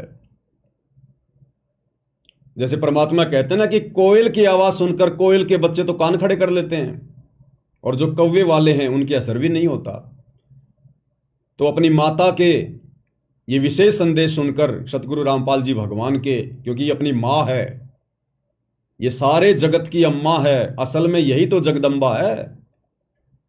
हम जगदम्बा सुन के और दुर्गा जी का ध्यान कर लेते हैं, नहीं। दास ने आपको पहले भी बताया था, इस काल ने इस प्रकार के जितने भी नाम हैं, राम, कृष्ण, ब्रह्मा, विष्णु, महेश, महादेव, ये सारे नाम इस काल ने अपने परिवार के लोगों के रख दिए, अपने तीनों बेटों के, फिर उनके जो अवतार जाते हैं उनके, अपनी पत्नी दुर्गा के, ताकि ये संसार इन्हीं में उलझा रहे। जबकि ये सारे के सारे नाम इस कबीर भगवान सतगुरु रामपाल जी के उपमात्मक नाम है। उपमात्मक नाम, जैसे जल के उपमात्मक नाम होते हैं, नीर, पानी, इस प्रकार से। तो ये जगदम्बा जो नाम है, ये कबीर भगवान सतगुरु रामपाल जी की उपमात्मक उस पदवी का नाम है। हमें गुरुदेव भगवान मंगलाचरण में बताते हैं, सुनाते हैं कि जगदम्बा जगदीशम और मंगल रूप मुरारी, तन मन अर्पूं शीसम भक्ति मुक्ति भंडारी। जगदम्बा जगदीशम, जगदम्बा जगत प्लस अम्मा। यथार्थ भक्ति बोध के सरलार्थ में जब हम वीडियो बना रहे थे तो गुरुदेव ने क्या वहां पर लिखा है, जगदम्बा का जगत प्लस अम्मा, यानी जो सारे संसार की मां है, जो सारे संसार का धारण पोषण जो करता है, असल में वो जगदम्बा है। तो कौन करता है? कबीर भगवान सतगुरु रामपाल जी। तो ये जगदम्बा शब्द भी गुरुदेव भगवान के लिए है, इस कबीर परमात्मा के लिए है। तो अपनी मां की भाषा को उसके बच्चे ही समझ सकते हैं। तो इन विशेष संदेशों को केवल उनकी विशेष आत्माएं, सत्सेवक भाई बहन ही समझ रहे हैं, अपने जीवन में लागू भी कर रहे हैं, अमल भी कर रहे हैं। तभी तो हमारा विश्वास बढ़ता जा रहा है, हमें आज इतनी दृढ़ता प्राप्त है। इस बेचारी नादान संगत को तो आप और हमारे जैसे भगत भाई बहनों ने ही मूर्ख बना दिया, मूर्ख बना दिया। गुरुदेव की आड़ में मर्यादाएं तोड़वा दी, राजनीतियां करवा दी। और आप और हम आत्माओं को ये काल भी नहीं मूर्ख बना पा रहा, ये काल भी डगमग नहीं कर पा रहा। कितनी कोशिशें की इसने, साध संगतियों को बिगाड़ने की, तोड़ने की, गंदगी फैलाने की, लेकिन इसकी पार नहीं बसाई। हर बार जितनी भी कोशिश इसने आश्रम वालों के माध्यम से की, उतनी बार परमात्मा ने साध संगतियों को आगे बढ़ाया। दास जेल गया, एक बार तो लगा कि साध संगतियां भाई खत्म हो गई, लेकिन जैसे 2-2.5 महीने बाद वापस आया, आज देखो ऐसा लगता है पहले तो साध संगतियां कुछ भी नहीं थी, जो पिछले 2 साल में परमात्मा ने दया करी है। 2 साल में गुरुदेव भगवान ने अपनी सभी पुस्तकों के ऊपर वीडियो बनवा दिए, साध संगति की ओर ना जाने कितने वीडियो बनवा दिए, विशेष संदेशों के ऊपर वीडियो बन रहे हैं। तो ये परमेश्वर का मिशन है, ये सत्य मिशन है। तो इसलिए आप और हम भगत भाई बहनों ने विचार करना चाहिए कि गुरुदेव का असल में मिशन चल कहां से रहा है। क्योंकि गुरुदेव तो जाकर जेल में बैठ गए, इधर ये आश्रम वाले गुरुदेव के मिशन को ये पाताल में लेके जा रहे हैं। यानी मिशन को आगे बढ़ाना वो होता है जब आप अपने गुरुदेव भगवान के मार्ग को, उनकी भक्ति को आप आगे बढ़ाएं, आप खुद भी भक्ति पर दृढ़ हों और अपने अन्य भगत भाई बहनों को भी दृढ़ता प्रदान करें। भाई बहनों का विश्वास गुरुदेव में बढ़ता ही चला जाए, ये होता है मिशन को आगे बढ़ाना। और इन लोगों ने तो गुरुदेव की सारी मर्यादाओं की धज्जियां उड़ा दी। तो गुरुदेव तो बैठे हिसार जेल में, और लोग जो अनजाने में समझ रहे हैं कि इन सतलोक आश्रमों से मिशन आगे बढ़ रहा है, इन्होंने तो रॉकेट का मुंह नीचे कर रखा है, जमीन की तरफ कर रखा है। अरे इस प्रकार से मिशन थोड़ी आगे बढ़ेगा गुरुदेव का, राजनीतियों के सहारे, जगत वालों के सहारे। दोगलेबाजी के सहारे स्टेडियम तुमने बनवा दिए, राजनीतियां तुमने करवा दी, भक्तों से आन उपासना तुमने करवा दी, नकली कबीरपंथियों की जयंतियों में सिरसा में और परशुराम की जयंती में भेजकर आन उपासना तुम लोगों ने करवा दी, जो कि सबसे बड़ा अपराध है। अयोध्या में जाकर राम पुजारियों के लिए भंडारा लगा के आन उपासना में सहयोग तुम लोगों ने करवा दिया। जगत वालों के साथ हरियाणा के जाट आरक्षण में तुम लोगों ने भक्तों को बैठा दिया। गुरुदेव कहते हैं सुपात्र को दान करना चाहिए, सुपात्र केवल गुरु है। तुम लोगों ने भक्तों का ज्योति पाठ का दान उन जाट आरक्षण में उन कुपात्रों को दे दिया करोड़ों में। गुरुदेव कहते हैं भक्तों ने भक्तों की संगति करनी चाहिए। तुमने भक्तों को राजस्थान के गैंगस्टर आनंदपाल सिंह की सीबीआई जांच के समर्थन में बैठा दिया, 5 लाख रुपया उनको चंदे के रूप में दे दिया। कभी तुम विश्व हिंदू परिषद और बजरंग दल वालों के साथ मिलकर मुसलमानों का विरोध करते हो। गुरुदेव कहते हैं कि सब हमारे भाई बहन हैं। तो तुम गुरुदेव के मिशन को आगे बढ़ा रहे हो या पाताल में लेके जा रहे हो? तो गुरुदेव बैठे हैं जेल में, आश्रम वाले मिशन को पाताल में लेके जा रहे हैं। तो कहीं न कहीं से तो मिशन भी चल रहा होगा गुरुदेव का, या मिशन को गुरुदेव ने पोज कर दिया। तो ये मिशन गुरुदेव ने चला रखा है, ये मिशन बंद नहीं हो सकता जो समय गुरुदेव ने निर्धारित कर दिया। तो साध संगति है गुरुदेव का असली मिशन। यह है यथार्थ 13वां कबीर पंथ, जहां आत्माओं को दृढ़ किया जा रहा है, संसार से उल्टा हटाया जा रहा है। भक्तों की रग रग में, रोम रोम में गुरुदेव को परमात्मा के रूप में बैठाया जा रहा है। भक्तों का ध्यान उनकी सुरती सतलोक में लगाई जा रही है। यह है गुरुदेव का मिशन। काड़लोक से आत्माओं को बाहर निकालने का मिशन यह है। तो यहां दया कर रखी है गुरुदेव भगवान ने। तो भाइयों और बहनों, अब आप और हम भी इतने नादान, इतने अनजान ना रहें।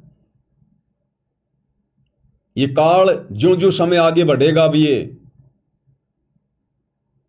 त्यों त्यों ये हो सकता है और गंदगी फैलाने का प्रयास करे, क्योंकि नए नए हथकंडे अपनाएगा। इसको चैन बिल्कुल भी नहीं है। इसको पता है कि तेरा भोजन जाएगा, आत्माएं जाएंगी, तो ये हर प्रकार से गंदगी फैलाने का प्रयास करेगा। लेकिन गुरुदेव के आशीर्वाद से अब साध संगति से जुड़ी हुई 90% आत्माएं बिल्कुल दृढ़ हो चुकी हैं। 5-10% तो खैर नए भगत भाई बहनें जुड़ते रहते हैं, इतना जल्दी समझ में नहीं आता है।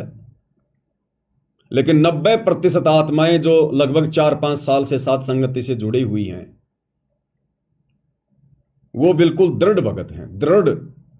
उनको तोड़ना तो बहुत दूर की बात है, उनको हिलाना भी मुश्किल है, हिलाना भी। लेकिन इसका मतलब ये नहीं कि हम बेखबर हो जाएं।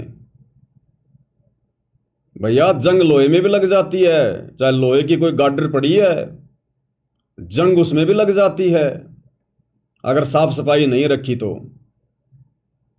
हम चाहे कितने दृढ़ हैं, कितना ज्ञान समझ में आ रहा है, अपनी मर्यादाओं के लिए हमने चौकस रहना पड़ेगा, चौकस। ना जाने कब कहां किस बात को लेकर ये काल अपना गेम खेल जाए। तो हर प्रकार से गुरुदेव भगवान के तत्व ज्ञान रूपी अस्त्र शस्त्र हमने सुसज्जित करके रखने। वज्रबान की बोऊं बाड़ी और सतगुरु संत जीत है राड़ी। गुरुदेव का तत्व ज्ञान हमारे लिए ये वज्रबान है, हथियार है। ये लड़ाई हमने ज्ञान आधार से लड़नी है, मर्यादाओं में रहते हुए। तो भाई और बहनों, विशेष संदेश के ऊपर हम आगे बढ़ते हैं पूज्य गुरुदेव जी के आशीर्वाद से। और पिछली बार एपिसोड नंबर 10 में गुरुदेव ने हमें द्रौपदी की कथा का आंशिक जिक्र किया कि किस प्रकार से द्रौपदी ने सुपात्र को दान किया। कुपात्र को दिया हुआ दान फलित नहीं होता है, सुपात्र को दान किया। कबीर परमेश्वर सतगुरु रामपाल जी अंधे महात्मा का रूप बनाकर अपनी आत्मा के भविष्य को देखते हुए कि आगे चलकर इसके ऊपर ऐसा संकट आएगा, और परमेश्वर कहते हैं कि गैल गैल लाग्या फिरूं जब तक धरती आकाश, गोता मारूं स्वर्ग में जा बैठूं पाताल। जो जन मेरी शरण है ताका हूं मैं दास, और गैल गैल लाग्या फिरूं जब तक धरती आकाश। तो ये द्रौपदी वाली आत्मा किसी युग में सतगुरु रामपाल जी भगवान की शिष्या थी, या उनकी शिष्य थी, स्त्री थी या पुरुष थी, और मालिक को पता था कि आने वाले समय में इसके ऊपर ऐसे ऐसी आपत्ति आएगी। तो जिन आत्माओं के पास में भक्ति धन होता है, परमात्मा उन आत्माओं की रक्षा करता ही करता है, चाहे वो उनकी शरण में हो या ना हो। तो परमात्मा ने पहले ही उससे एक साड़ी का टुकड़ा दान में ले लिया, और उसके प्रतिफल में परमात्मा ने उस आत्मा के आने वाले संकटों का मर्दन किया, निवारण किया। यानी इस कथा के माध्यम से गुरुदेव ने हमें यह भी शिक्षा दी कि वर्तमान में सुपात्र को, सतगुरु को किया गया दान धर्म वर्तमान जीवन में भी आपके काम आ सकता है। यानी उसके बाद तो सतगुरु का काम है कि वो दान गुरुदेव ने हमारे वर्तमान जीवन में कहीं हमारे हित में लगाना है, या फिर भक्ति मार्ग में मोक्ष के लिए उसको यूज करना है, या फिर मोक्ष नहीं हुआ तो नेक्स्ट जीवन में उसका जो प्रतिफल है वो देना है।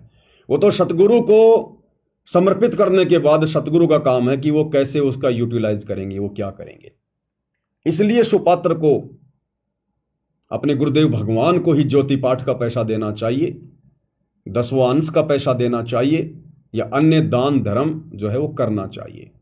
अगर कुपात्रों को दोगे तो देख लो इन आश्रम वालों ने क्या हाल कर दिया संगत का। संगत को भेड़ बकरियां बना के छोड़ दी, भेड़ बकरियां। यानी भेड़ बकरियों को डंडा दिखा के किधर भी मोड़ दो, चाहे परशुराम की जयंती में मोड़ दो, चाहे सिरसा में नकली कबीर पंथियों की जयंती में मोड़ दो, चाहे उनका मुंह हरियाणा के जाट आरक्षण में मोड़ दो, आनंदपाल सिंह की सीबीआई जांच की तरफ जोड़ दो, अयोध्या में भंडारे की तरफ मोड़ दो, कहीं भी मोड़ दो उनका मुंह। तो यह है कुपात्रों को ज्योति पाठ और दान देने का नतीजा वर्तमान में गुरुदेव की गैर हाजिरी में। उसके बाद गुरुदेव भगवान ने फिर आगे हमें और क्या सुशिक्षा दी द्रौपदी की कथा के माध्यम से। अब हम आगे बढ़ते हैं भाई और बहनों, जितना परमात्मा समय देंगे थोड़ा बहुत। अब जैसे द्रौपदी ने एक 6 इंच 7 इंच चौड़ा 8 इंच चौड़ा 3 फुट का एक कपड़ा पाड़ के साड़ी में से दिया था।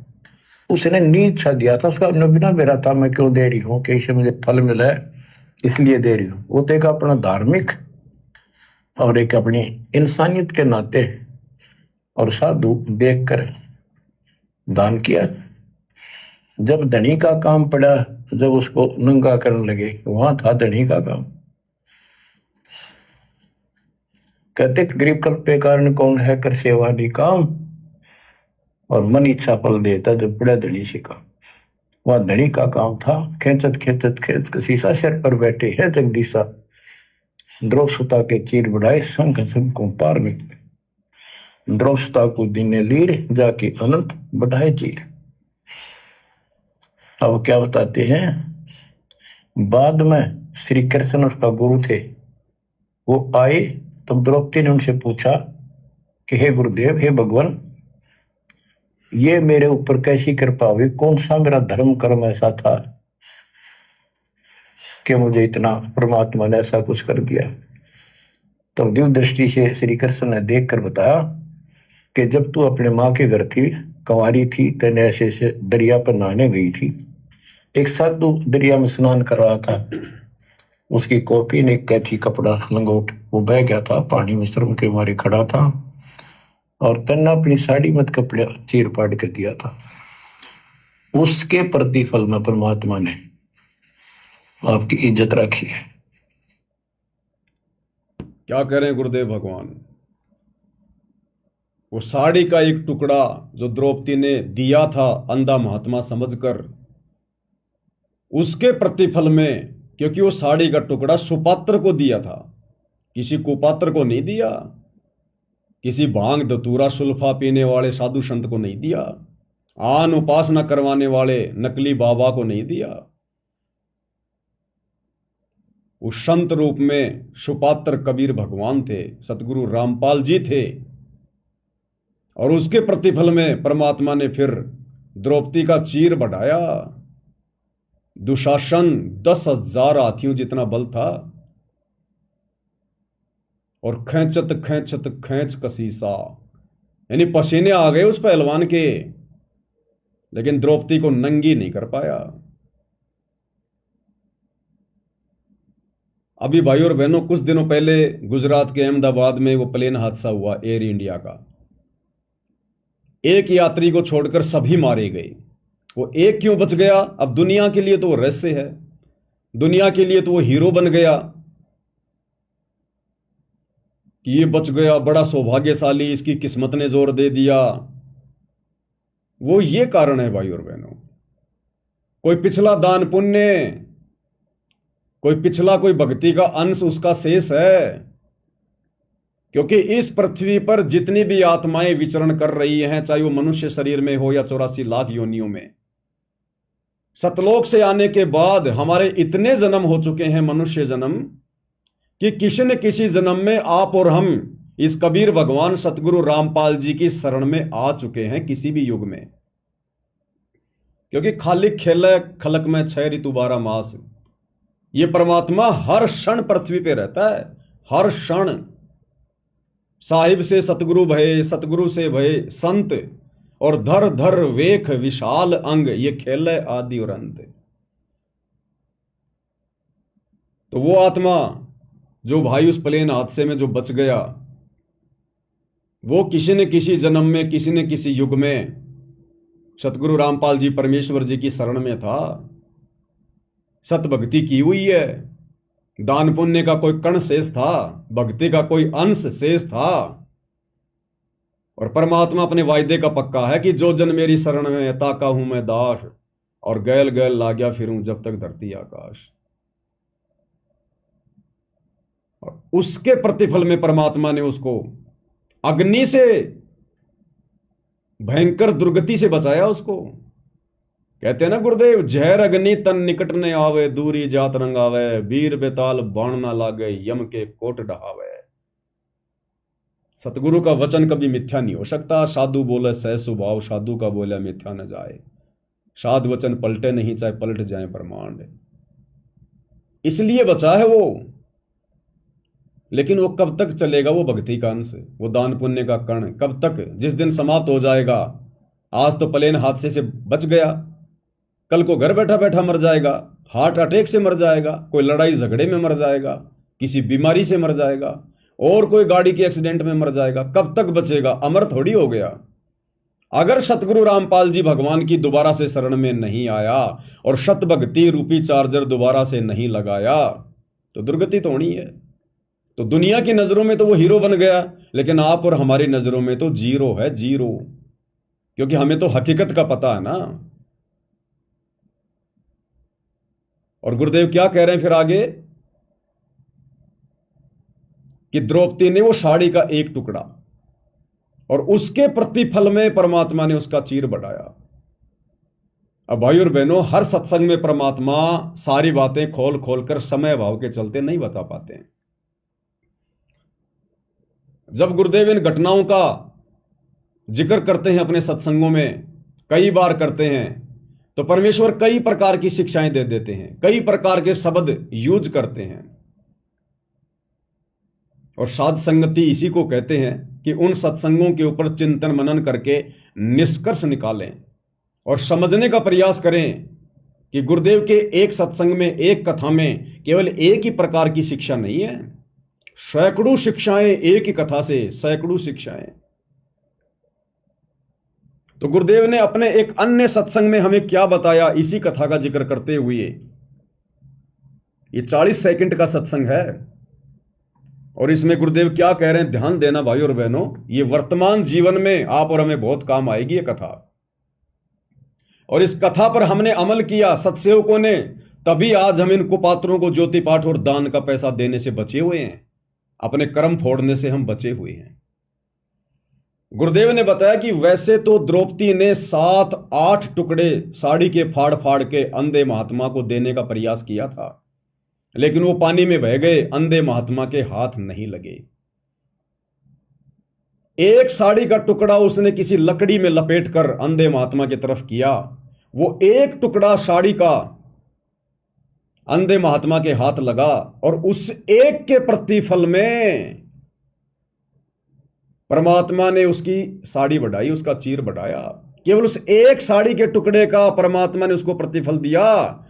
जो साड़ी का टुकड़ा, जो दान उस सुपात्र सतगुरु के हाथ लगा, अंधे महात्मा के हाथ लगा, बाकी भी तो उसने दान ही किया था, साड़ी के टुकड़े फाड़ फाड़ के फेंक दिए थे, लेकिन वो महात्मा के हाथ नहीं लगे तो उनके प्रतिफल में कोई साड़ी वाड़ी नहीं बढ़ाई।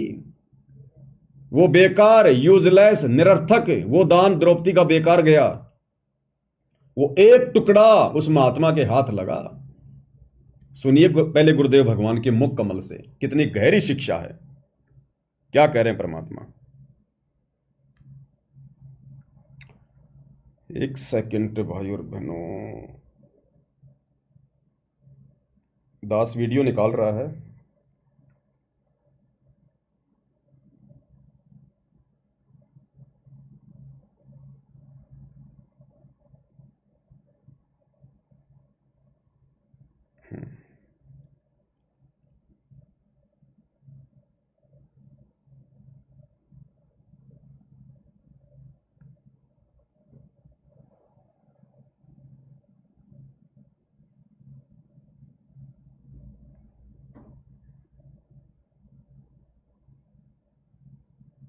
सुनिए क्या कह रहे हैं गुरुदेव भगवान। उसी जन्म में एक अंधे महात्मा को एक बिल्हातानी अर्थात 8-9 इंच का एक कपड़ा लंगोट टाइप, कोपीन टाइप बनाकर पाड़ के दिया था। यानी वैसे तो उसने लगभग सारी साड़ी पाड़ कर डाल दी थी नदी में। अंधा महात्मा था, हाथ नहीं लग गया, वह एक लकड़ी का लपेट कर उसके हाथ का लगा दिया। अर्थात उस इतने के कपड़े का, अर्थात उस गुरुदेव भगवान कह रहे हैं अर्थात उस इतने कपड़े का। वैसे तो सारी साड़ी फाड़ के दे दी थी उसने, लेकिन वो हाथ नहीं लगाते महात्मा के। और गुरुदेव कह रहे हैं अर्थात केवल उस एक इतने कपड़े का। दोबारा सुनिए ध्यान से। उसका एक कपड़ा लंगोट टाइप, कोपीन टाइप बनाकर पाड़ के दिया था। यानी वैसे तो उसने लगभग सारी साड़ी पाड़ कर डाल दी थी नदी में। अंधा महात्मा था, हाथ नहीं लग गया, वह एक लकड़ी का लपेट कर उसके हाथ का लगा दिया। अर्थात उस इतने के कपड़े का दान का इसी जन्म में भी परमात्मा ने उसको लाभ दे दिया, क्योंकि वो सुपात्र को दान किया गया, क्योंकि वो सुपात्र को दान किया गया था। वो 7-8 साड़ी के टुकड़े ओढ़ फाड़ के दिए थे, लेकिन वो महात्मा के हाथ नहीं लगे। किया उसने दान ही था,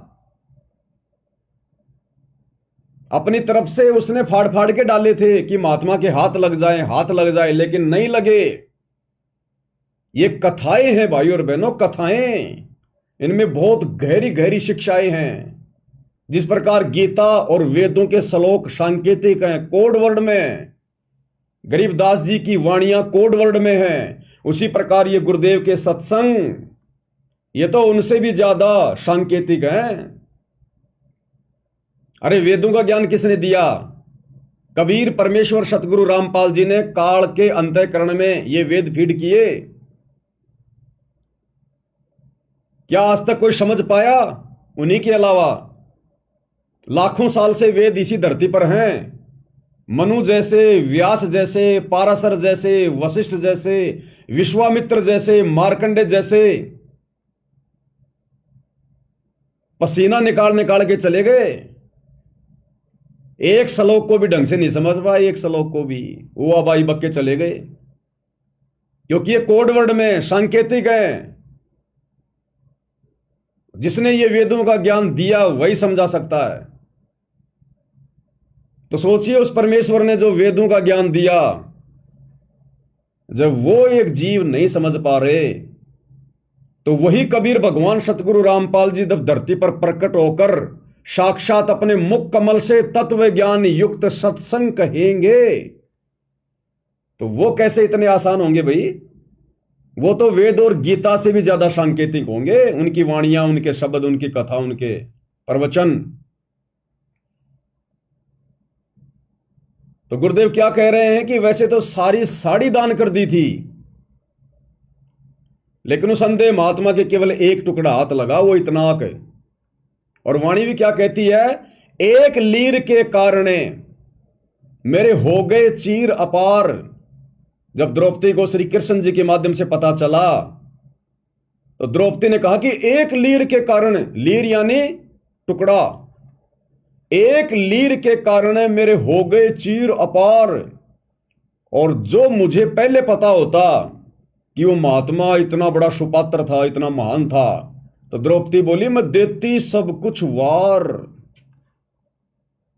और सत्संग में गुरुदेव ने कहा कि बच्चों आज तुम्हें पता चल गया, द्रौपदी को तो नहीं पता था उस समय, वो तो धोखा खा गई, लेकिन आज तुम्हें पता चल गया कि आज वही अंधा महात्मा, वही कबीर भगवान तुम्हारे गुरु के रूप में प्रकट है। इसलिए कहते हैं तन मन शीस ईस अपने पर पहलम चोट चढ़ावे, जब कोई राम भगत गति पावे। लेकिन अंधा होके दान नहीं करना। अगर पता भी चल गया कि ये गुरु भगवान है, वही सुपात्र है, तत्वदर्शी है, तो अंधा होके दान नहीं करना। उस गुरु के नाम पर किसी ऐरे गहरे भगत को दान नहीं करना, गुरु के परिवार को दान नहीं करना, गुरु के बेटा बेटी को दान नहीं करना, गुरु की गैर हाजिरी में गुरु के नाम पर खोले गए आश्रमों में दान धर्म नहीं करना। जो विधि, जो मर्यादा गुरुदेव ने बताई कि 10वां अंश गुरु को दीजिए, 10वां अंश गुरु के बेटे को दीजिए, ऐसा नहीं लिखा। 10वां अंश गुरु की बेटी को दीजिए, ऐसा नहीं लिखा। 10वां अंश आश्रमों में दीजिए, ऐसा नहीं लिखा। 10वां अंश गुरु को दीजिए, ताते जीवन जन्म सफल कर लीजिए। यानी गुरु के हाथ में, तब आपका दान फलेगा। आज वर्तमान में कहां है हमारे गुरुदेव भगवान? हिसार जेल में संगत दान कहां कर रही है आंख बंद करके? इन सतलोक आश्रमों में किनको कर रही है? कुपात्रों को। क्या संगत का ज्योति पाठ और दान का पैसा, 10वें अंश का पैसा सुपात्र सतगुरु के हाथ लग रहा है? नहीं लग रहा। गुरु को तो 2 टाइम की रोटी, 2 जोड़ी शरीर पर पहनने के लिए कपड़े प्रशासन दे रहा है, सरकार दे रही है। तो तुम्हारा ये लाखों का, ये करोड़ों का, अरबों का दान कहां जा रहा है? तुम किनको दे रहे हो? किनके हाथों में दे रहे हो? अब तुम कह दोगे हम तो गुरुजी को निमित्त मान के दे रहे हैं, हम तो गुरुजी के नाम पे दे रहे हैं। वो द्रौपदी भी साड़ी का टुकड़ा फाड़ फाड़ के अंधे महात्मा के नाम पर ही दे रही थी। उस अंधे महात्मा को ही देना चाह रही थी, लेकिन वो टुकड़े अंधे महात्मा के हाथ नहीं लगे तो उनका प्रतिफल नहीं मिला। एक टुकड़ा हाथ लगा, उसी का प्रतिफल मिला। तो तुम्हारी ये बहानेबाजी नहीं चलेगी कि हम तो गुरुजी के नाम पे दे रहे हैं, गुरुजी के नाम पर आश्रम खुले हुए हैं, गुरुजी के बेटा बेटी हैं। अरे द्रौपदी का एक टुकड़ा तो हाथ लग गया, तुम्हारा तो 1 रुपया भी गुरुदेव के हाथ में नहीं जा रहा आज।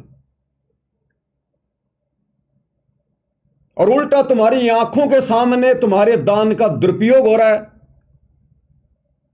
तुम्हारी आंखों के सामने, तुम्हारे नाक के नीचे, उसी धनाना आश्रम के पास बैडमिंटन का स्टेडियम बना दिया गया करोड़ों रुपए में। वो स्टेडियम गुरुदेव के परिवार ने अपनी जमीन बेच के या अपनी औरतों के गहने बेच के नहीं बनवाया। आपका ज्योति पाठ और दान का पैसा काल ने लगवा दिया। काल कहां है? चुपचाप थोड़ी बैठा है, चद्दर ओढ़ के थोड़ी सो रहा है, दिखाई थोड़ी देता है, वो किसी के सामने प्रकट थोड़ी होता है। वो इस प्रकार से अपना कार्य कर रहा है संगत में। संगत माही कुसंगत उपजे, जैसे बन में बाश, आप घिस घिस आग लगा लेकर बनखंड का विनाश।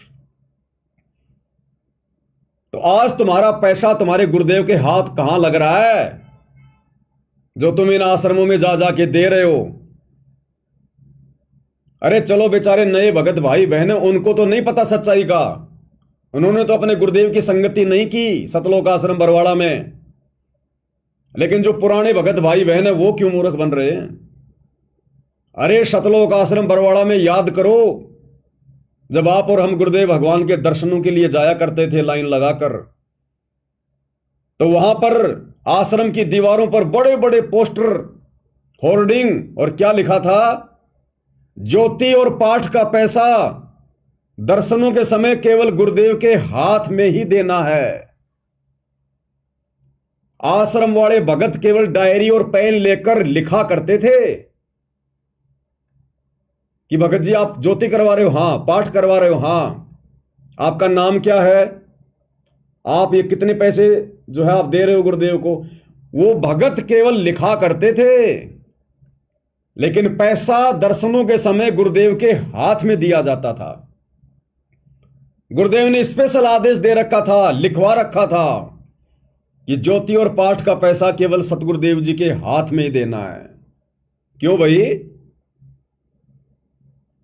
अरे ये भगत तो उस समय भी आश्रम में थे जिनके हाथों में आज आप दे रहे हो,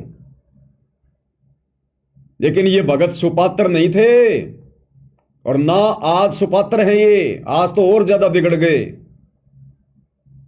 इसलिए गुरुदेव वो पैसा अपने हाथों में लिया करते थे, क्योंकि ये आश्रम वाले, यही तुम्हारे कोऑर्डिनेटर, यही गुरुजी का परिवार, यही ये गुरुजी के ड्राइवर, गुरुजी के बॉडीगार्ड, इनमें से कुछ लोग दान धर्म का दुरुपयोग किया करते थे। इसलिए परमात्मा वो पैसा अपने हाथों में लिया करते थे, ताकि दान देने वाले को उसका लाभ मिले। और कई बार गुरुदेव ने सत्संगों में फिर इस बात का जिक्र भी किया कि यहां जो भगत हैं, कई बार वो भगतों के दान में हेरा फेरी कर देते हैं, गलतियां कर देते हैं। और गुरुदेव ने बताया कि ये मत करना, ये परमात्मा के बच्चों का पैसा है। ये गुरुदेव ने कहा कि हेरा फेरी कर देते हैं यहां जो रहने वाले भगत हैं, वो सेवादार। तो गुरुदेव ने बताया कि ये परमात्मा के बच्चों का पैसा है, ये कांटा बन के निकलेगा, कांटा बन के। इसलिए गुरुदेव भगवान ज्योति और पाठ का पैसा अपने हाथों में लिया करते थे। मालिक को पता था कि ये लोग दान के पैसों में हेराफेरी करते हैं। आपको एक सत्संग सुनाता हूं गुरुदेव भगवान का, क्योंकि संकेत ही करेंगे परमात्मा, खुल के बताएंगे तो संगत फिर उनके विरुद्ध हो जाएगी, और वो भी नाराज हो जाएंगे अगर गुरुजी उनका नाम ले देंगे तो। अरे जिस प्रकार 650 साल पहले वो गणिका बहन सत्संग में आया करती थी, और उस समय कुछ एक भगत उसे रोका करते थे कि तू तो गंदी औरत है, तू तो वेश्या है, तू तो बदनाम है, तो गुरुजी का नाम बदनाम करेगी, संगत को खराब करेगी। वो ठेकेदार बन रहे थे। वो बेचारी रोया करती थी। अंतर्यामी भगवान ने पूछा, बेटी क्यों रोती है? बोला, परमात्मा ऐसे ऐसी बात है, आपने ज्ञान ऐसा दे दिया, अब मैं रह नहीं सकती आपके दर्शनों के बिना, आपके प्रवचन के बिना। अब उस समय कोई मेमोरी कार्ड तो थे नहीं, कोई टीवी तो था नहीं जो बेचारी अपने घर पे सुन लेती। तो बार बार आती थी वो, क्योंकि गुरुदेव कहते हैं जिन आत्माओं को अपने पाप कर्म ज्यादा दिखाई देते हैं ना, वो ज्यादा से ज्यादा सत्संग सुनते हैं, ज्यादा से ज्यादा सेवा करते हैं। तो गुरुदेव ने कहा कि बेटा नाम बता, तुझे कौन दुखी कर रहा है? वो अच्छी आत्मा थी, उसने नाम नहीं बताया कि गुरुजी जो मिला है वो ही बात कहे। लेकिन मालिक तो अंतर्यामी थे, जानी जान थे, वो तो पता था कि कौन क्या कह रहा है। फिर भी गुरुदेव भगवान ने डायरेक्ट उनका नाम नहीं लिया, उनको डायरेक्ट अपने पास नहीं बुलाया कि लाओ रे बुला के उन भक्तों को, नहीं। क्योंकि परमात्मा को पता है इस जीव के अंदर काल ने इतनी सहनशीलता, इतना धैर्य, इतनी बुद्धि छोड़ी नहीं है। अगर डायरेक्ट मैं उनको कह दूंगा तो हो सकता है वो सत्संग छोड़ के चले जाएंगे। और भगवान चाहते हैं कि ये जीव किसी भी प्रकार से सत्संग से लगा रहे। कबीर कपट से भक्ति करे उसको भी अपनाऊं, साम दाम दंड भेद से फिर सीधे रास्ते लाऊं। तो 650 साल पहले भी अंतर्यामी भगवान ने डायरेक्ट उन भक्तों का नाम नहीं लिया जो गणिका बहन को दुखी करते थे। तो आज भी तो वही भगवान धरती पर है, उसके तो नियम मर्यादा वही हैं। तो परमेश्वर ने फिर सत्संग के माध्यम से संकेत किया सार्वजनिक तौर पर। वो गणिका बहन भी बैठी थी और वो निकम्मी आत्माएं भी बैठी थी। हो सकता आप और हम ही थे वो 64 लाख वाले जो ठेकेदार बन रहे थे उस समय संगत का, आश्रम मैनेजमेंट। तो परमात्मा ने डायरेक्ट किसी का नाम ना लेके और संकेतों में सत्संग में कहा, भाई कुष्टी हो चाहे संत बंदगी कीजियो, हो वैश्या के विश्वास चरण चित दीजियो। अगर किसी को कोढ़ भी हो गया हो, भयंकर रोग भी हो गया हो, तो भी उसे नफरत नहीं करनी चाहिए। वो परमात्मा की विशेष प्यारी आत्मा है, वो भगवान के लिए आई है अपना पाप कटवाने के लिए। अरे डॉक्टर अगर रोगी से नफरत करेगा तो उसका रोग कैसे कटेगा? तो हम भगत यदि उससे नफरत करेंगे तो उसको विश्वास कैसे बनेगा? वो कैसे आएगी बार बार? और मालिक ने कहा, हो वैश्या के विश्वास चरण चित दीजिए। अगर वैश्या भी अगर अपने पाप कर्मों से गलानी करके अगर सत्संग में आ रही है तो उसको एक धर्मात्मा समझना चाहिए, उसको एक महान आत्मा समझनी चाहिए, उसके साथ में ज्ञान चर्चा करनी चाहिए, उसके विश्वास को बढ़ाना चाहिए। तो आज वही कबीर भगवान सतगुरु रामपाल जी कैसे सीधा सीधा उनका नाम ले देंगे जो दान पेटियों से चोरी किया करते थे सतलोक आश्रम बरवाला में। और सतलोक आश्रम बरवाड़ा में आश्रम का मुख्य ट्रस्टी बलजीत लहरी, जिसकी बेटी बेबी बेबो, जिसके ऊपर मुकदमा लगा था बरवाला कांड में, जिसको गुरुदेव भगवान के साथ में जोड़ के काफी बदनाम किया गया था, बेबो, उसका जो पिता है बलजीत लहरी, जिसने बरवाड़ा में एक छोटा आश्रम था पहले गुरुदेव का दौलतपुर में, उसमें 1-1.5 एकड़ जमीन उसने दान कर रखी थी। उस बलजीत लहरी का बेटा अनिल लहरी, जो गुरुजी का ड्राइवर भी था, पिस्तौल रखा करता था यहां, पिस्तौल। बरवाला कांड के बाद में गुरुजी के उस कलयुगी दामाद संजय खानपुर वाले के साथ, यानी मंजू के पति के साथ, और जयपुर में आया था मुझे धमकाने के लिए कि तू महेंद्र भगत जी के खिलाफ बोलता है, ठीक नहीं रहेगा। ठीक है, मगर देख लेंगे भाई क्या रहेगा और क्या नहीं रहेगा। डराने आए हो, धमकाने आए हो क्या? बोला नहीं तू समझदार है। मगो मैं समझदार हूं कि नहीं वो तो मगो परमात्मा ने पता है, पर मगो तुम्हारी थोती धमकियों से नहीं डरूंगा भाई। वो अनिल लहरी, बलजीत लहरी का बेटा, गुरुजी का ड्राइवर भी था, बॉडीगार्ड भी था, आश्रम की दान पेटियों से लाखों रुपये चोरी कर करके ले जाया करता था, लाखों रुपए।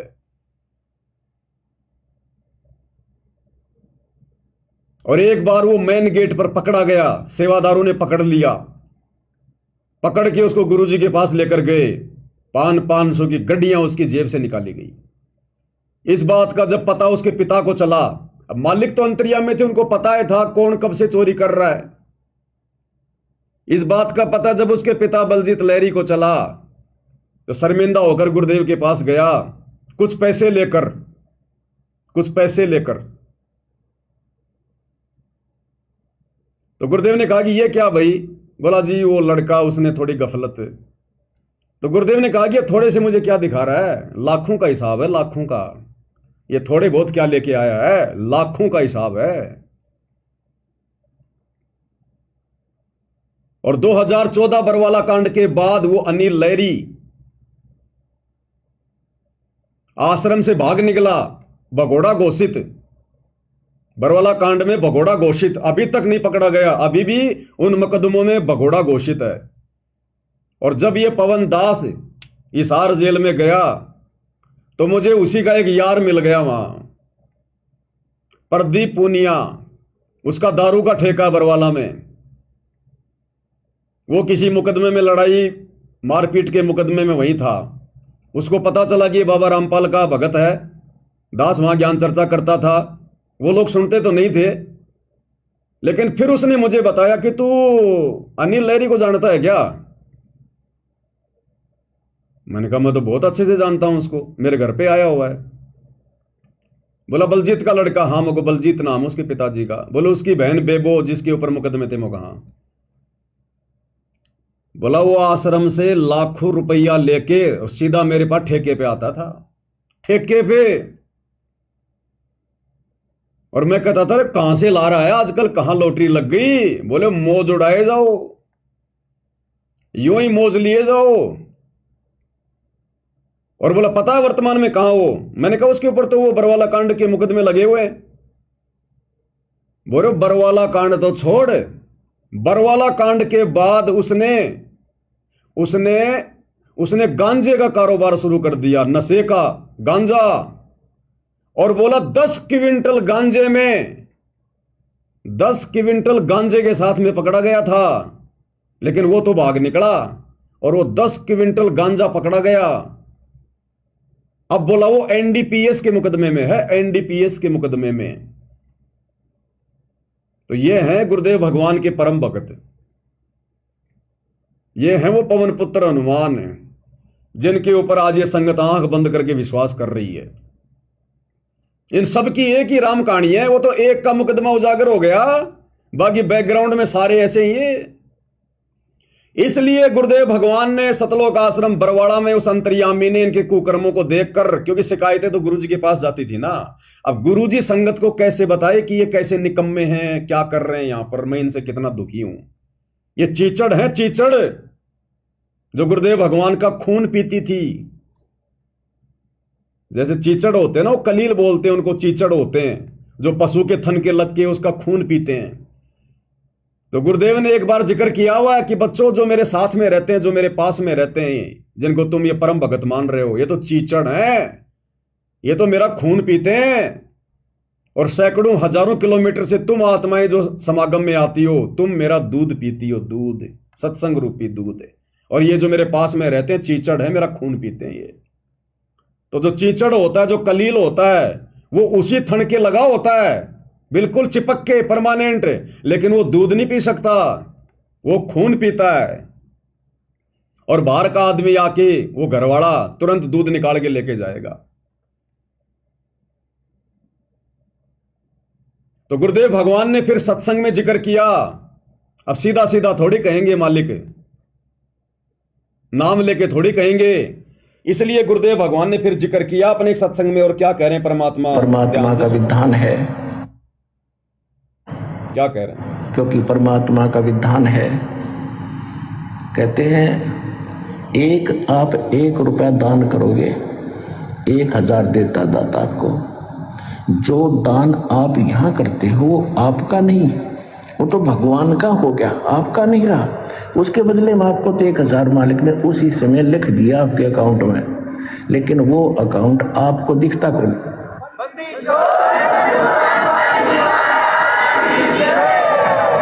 जो अकाउंट परमात्मा ने आपका खोल दिया दीक्षा लेने के बाद, वो बैंक अकाउंट सूक्ष्म है। आपके अंतःकरण में एक मैसेज पहुंच जाता है, भगवान के ऊपर आपकी एक और फाइल है, उसमें ये मैसेज ऐड हो जाता है। आपने 1 रुपया दान करा, 1000 आपके खाते में लिख दिया था। तो जो पैसा आपका था वो यहाँ चढ़ाया हुआ पैसा आपका नहीं है, ये परमात्मा का हो गया। और इस परमात्मा के पैसे को आप सदुपयोग करो, यहाँ दुरुपयोग ना करना इसका। जो यहाँ भी सेवादार है, आने वाले भी जो कई बार देखा है थोड़ी बहुत त्रुटियां ये कर देते हैं, तो आपने सावधान रहना पड़ेगा, ये धनी का पैसा है। सुन लिया? गुरुदेव कहते हैं यहां जो है, जो रहते हैं, जो सेवादार हैं, थोड़ी बहुत त्रुटियां वो कर देते हैं। और कह रहे हैं धनी का पैसा है, सावधान रहना पड़ेगा। देने वाले ने तो गुरुदेव भगवान के नाम पे डाल दिया। अब उस समय तो गुरुजी आश्रम में थे साक्षात, और उसके बावजूद भी गुरुजी की नाक के नीचे ये लोग गफलतबाजियां करते थे, दुरुपयोग करते थे उस दान का, पैसे का। सोचो आज तो गुरुजी है ही नहीं, आज तो आश्रमों में गुरुजी है ही नहीं। और ये वही लोग जो उनके रहते सहते चोरियां करते थे, पैसे का दुरुपयोग करते थे। तो आज गुरुजी की गैर हाजिरी में कौन सा ये वाल्मीकि ऋषि बनेंगे? कौन से साहूकार बन जाएंगे, ये तो और ज्यादा बिगड़ गए। पहले तो खुद ही खर्च करते थे, अब तो ये जाटों की धर्मशाला में खर्च कर रहे हैं, राजनीति में खर्च कर रहे हैं, गैंगस्टरों की सीबीआई जांच में खर्च कर रहे हैं, हरियाणा के जाट आरक्षण में खर्च कर रहे हैं, और ना जाने कहां कहां किन को पात्रों की सेवा में लगा रहे हैं ये। तो क्या संकेत किया गुरुदेव ने, जैसे काशी में संकेत किया था सत्संग में, भाई कुष्ठी हो चाहे संत बंदगी कीजिए, हो वैश्या के विश्वास चरण तीज दीजिए। तो आम संगत तो बेचारी कहां समझी होगी, नहीं समझी, लेकिन उनको तो चोट लग गई होगी कि हां गुरुजी हमारे ऊपर संकेत कर रहे हैं। लेकिन परमात्मा कहते हैं काल को जीव कहीं नहीं माने और कोट सुने जो ज्ञाना, कि जो काल प्रेरित आत्मा होती है ना, जिसको काल भगत बना के बैठाता है संगत में, कहते हैं काल का जीव कहीं नहीं माने, कोट सुने जो ज्ञाना, और जैसे लाख अग्नि में पिंगले और बिछुड़ते काट समाना। फिर मालिक कहते हैं कोटि वर्ष करो संगत संतों की, पत्थर का जल में क्या बीज है। पत्थर को चाहे लाखों और करोड़ों साल पानी के अंदर डाल के रखो, और जैसे ही बाहर निकालोगे आपस में रगड़ोगे चिंगारी, कुछ नहीं उसमें बदला। जबकि पानी में तो हर चीज जो है वो निर्मल हो जाती है, मुलायम हो जाती है, लेकिन पत्थर पे असर नहीं पड़ता। तो जो पत्थर जैसे भगत होते हैं वो संत के चरणों में, उनके आसपास, उसके सत्संग में चाहे लाख जन्म रहो, उन पे कोई असर नहीं पड़ता। तो ये वो पत्थर हैं, ये सतलोक आश्रम वाले, गुरुजी का परिवार, गुरुजी के बेटा बेटी, ये परम भगत, ये स्टेट कोऑर्डिनेटर, ये वो पत्थर हैं। जैसे सर्प चंदन लिपटाई, तन भया शीतल पर विष नहीं जाई। चंदन के पेड़ से लिपटकर सांप को शीतलता महसूस होती है, ऐसा लगता है बस इतने तो साधुपना धारण कर लिया, लेकिन जरा उस सांप को छू के देखो, तुरंत डंक मारने को तैयार होगा। तो जब तक वो काल का जीव भगत बनकर सतगुरु के सत्संग में रहता है, उनके चरणों में रहता है, तब तक तो एक नंबर का भगत दिखाई देता है। और जैसे ही संत से दूर हटता है फिर अपना असली रंग दिखाता है। तो आश्रम में तो ये सारे हमारे को भगत दिखाई देते थे, गुरुजी का परिवार और ये कोऑर्डिनेटर, और आज देख लो गुरुजी की गैर हाजिरी में ये क्या क्या ड्रामेबाजियां कर रहे हैं। साल में दो दो तो ये कबीर जी के प्रगट दिवस मनाते हैं। एक तो अभी 11 जून 2025 को बनाया आश्रमों में, और अभी 29 जून 2025 को हिसार जेल नंबर 2 के आगे धानक समाज की उस धर्मशाला में मना लिया। और दुनिया भर की आडंबर उनकी तो गिनती नहीं। तो गुरुदेव ने ऐसे ही बरवाला आश्रम में, अपने सत्संग में, क्योंकि वो ही कबीर भगवान है, इन्होंने संकेत किया जो लोग दान धर्म में त्रुटियां कर रहे थे, गलतियां कर रहे थे, भक्तों के दान का दुरुपयोग कर रहे थे, चोरियां कर रहे थे। एक बार फिर से सुन लो हल्का सा गुरुदेव क्या कह रहे हैं। परमात्मा का हो गया, और इस परमात्मा के पैसे को आप सदुपयोग करो, यहाँ दुरुपयोग ना करना इसका। जो यहाँ भी सेवादार है, आने वाले भी जो कई बार देखा है थोड़ी बहुत त्रुटियां ये कर देते हैं, तो आपने सावधान रहना पड़ेगा। ये धनी का पैसा है, आपको तो दे दिया मालिक ने उसी समय, ये नहीं रखता अपने पास। ये तो पूर्ण परमात्मा है। कहते हैं चारों युगों में देख लो हमने किसका रक्षा मारे। द्रौपदी ने एक बिलांत का कपड़ा दिया था, 9 इंच ढेर लगा दिया उसका। एक बिलांत। सुदामा ने 4 चावल फुकवाए थे, महल बना दिया। तैमुरलंग ने 1 रोटी दी थी, उसको 7 पीढ़ी का राज बख्श दिया। तो कहते चारों युगों में देख ले हमने किसका रक्षा मार, हमने किसका लेकर ना दिया हो मारना, यानी कोई पैसा लेकर ना देने के उसने पैसा मार लिया मेरा। तो परमात्मा कहते चारों युगों में देख ले हमने किसका रक्षा मार, हमने किसी का पैसा रखा नहीं। इसलिए भाई और बहनों, परमात्मा ने साध संगतियां शुरू करवाई है, क्योंकि मालिक ने देख लिया कि मेरे आसपास रहने वाले, मेरे साथ साथ रहने वाले, मेरे परिवार वाले, ये काल के जीव हैं। जैसे काल ने उस कमाल को भेज दिया था परमात्मा के पास में, उसका मुंह बोला बेटा बना के, और अंत में उसी ने परमात्मा की संगत को तोड़ा। अंत में वही गुरुद्रोही घोषित हुआ। तो आज क्या काल कोई कसर छोड़ेगा क्या? अपना दाव तो पूरा खेलेगा ना। अब उसके दाव को समझने के लिए तो गुरुदेव ने हमें तत्व ज्ञान दिया है। नहीं समझ पा रहे थे तो गुरुजी ने साध संगतियां शुरू करवा दी, साध संगतियां शुरू करवा दी। अब बताओ तुम कहां दान कर रहे हो वर्तमान में अपने गुरुजी की गैर हाजिरी में? ना तो तुम गुरुजी की वाणियों पे चल रहे, ना गुरुजी के सत्संगों पे चल रहे। सत्संग तो तुम सुनते ही नहीं, तुम्हें सुनने नहीं दिया जाता। सुनते हो तो कोई विचार नहीं किया जाता। इन आश्रमों में ना साध संगतियां होती ताकि आपस में एक दूसरे को कोई बातें समझा सके, ज्ञान समझा सके, कोई चर्चा हो सके। तुम्हें तो अपने बेटा बेटियों की रमेणी की बातों से वहां पे फुर्सत नहीं मिलती। आपस में गोत मिलाना, जातियां मिलानी, तुम्हें तो इससे फुर्सत नहीं मिलती। थोड़ा बहुत समय मिलता है तो सेल्फी वाल्फी ले लेते हो वहां पर जुलाई की झोपड़ी में जाके, जुलाओं के कुएं की, लहर तारा तालाब की, वो प्रदर्शनियां देखने में लगे रहते हो, वहां पर टाइम पास करते रहते हो। और थोड़ा बहुत समय मिला तो फिर तुम्हारे को हरियाणा रोडवेज की बसों में बैठा के फिर जयंती में ठोक देते हैं। घर पर तुम भक्ति करते नहीं, थोड़ा बहुत दिखावा करते हो भगत बनने का, तो आश्रम में वो बैठे हैं ऊपर काल के विशेष एजेंट, वहां तुम्हें वो नहीं टिकने देते। घर पर तुम खुद नहीं टिकते, तो गुरु क्या करे फिर बताओ? सतगुरु मिले तो क्या करे? अंदर वाद विवाद। सतगुरु केवल कह सकता है, रो सकता है, ज्ञान दे सकता है। समझना तो हमने पड़ेगा खुद ने, जानवर नहीं है। इसलिए परमेश्वर ने हम सत्सेवकों को बचा लिया इन कुपात्रों की कुसंगति से, वरना आज आप और हम भी गुरु की गैर हाजिरी में इन्हीं के हाथों में ज्योति पाठ और दान दे रहे होते। इन आश्रमों में जा जाके दान पेटियों में दान डाल रहे होते, और उस दान का सरेआम किस प्रकार से दुरुपयोग किया जा रहा है गुरु जी की मर्यादाओं के विरुद्ध, सत्संगों के विरुद्ध, विधान के विरुद्ध। और इसीलिए संगत की दुर्गति हो रही है। घर घर में कहर टूट रहा है। घर घर में किसी का पहले नंबर आ गया, किसी का आने वाले समय में आ जाएगा, क्योंकि मर्यादाओं में तो कोई है ही नहीं। जब आश्रम वाले ही मर्यादाओं में नहीं है, जिनकी तुम कुसंगति कर रहे हो, तो तुम कैसे मर्यादाओं में रह सकते हो? इसलिए भाइयों और बहनों, ये विशेष संदेश हैं गुरु जी की। एक एक लाइन में एक एक घंटे का संदेश है, एक एक घंटे का संदेश।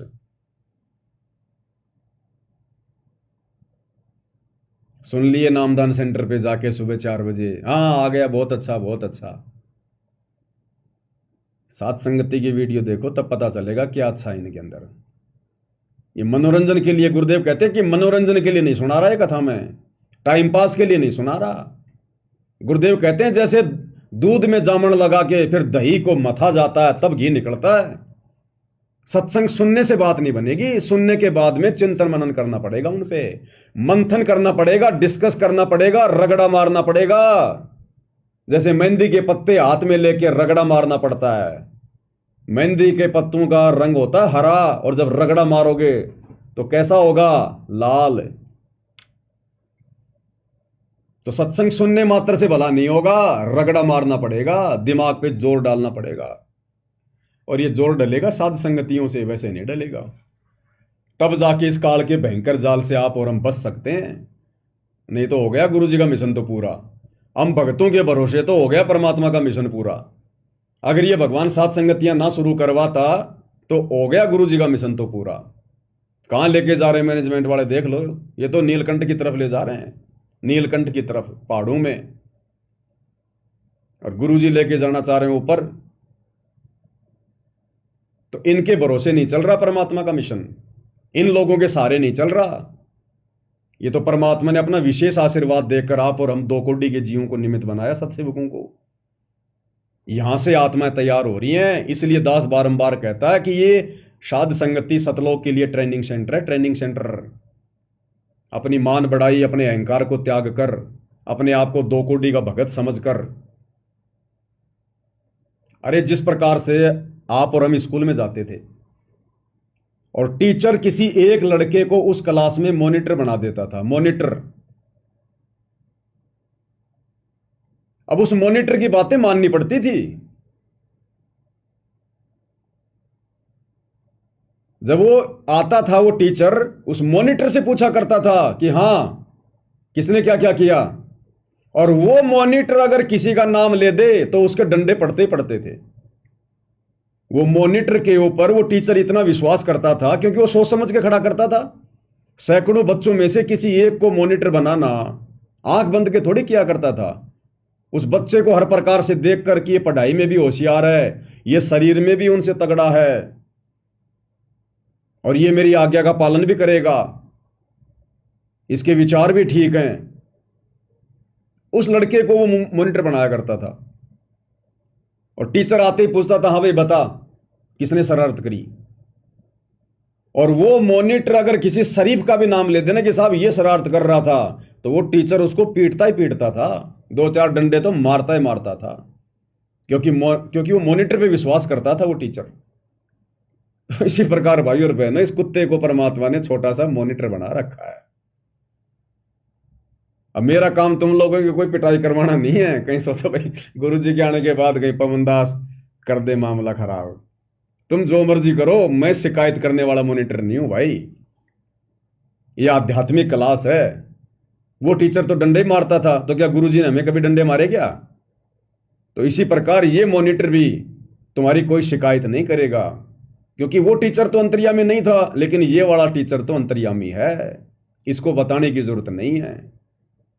यहां तो मॉनिटर से फायदा उठा लो, लाभ प्राप्त कर लो कि गुरुदेव भगवान ने खड़ा कर रखा हमारे भाई को, है तो हमारे जैसा 2 कोटि का जीव। वो मॉनिटर भी उन्हीं बच्चों में वो एक बच्चा होता है, वो भी किसी का बेटा होता है, वो भी वहां पर अपनी शिक्षा प्राप्त करने के लिए आता है, वो कोई स्पेशल नहीं होता। इसी प्रकार ये दास भी कोई स्पेशल नहीं है।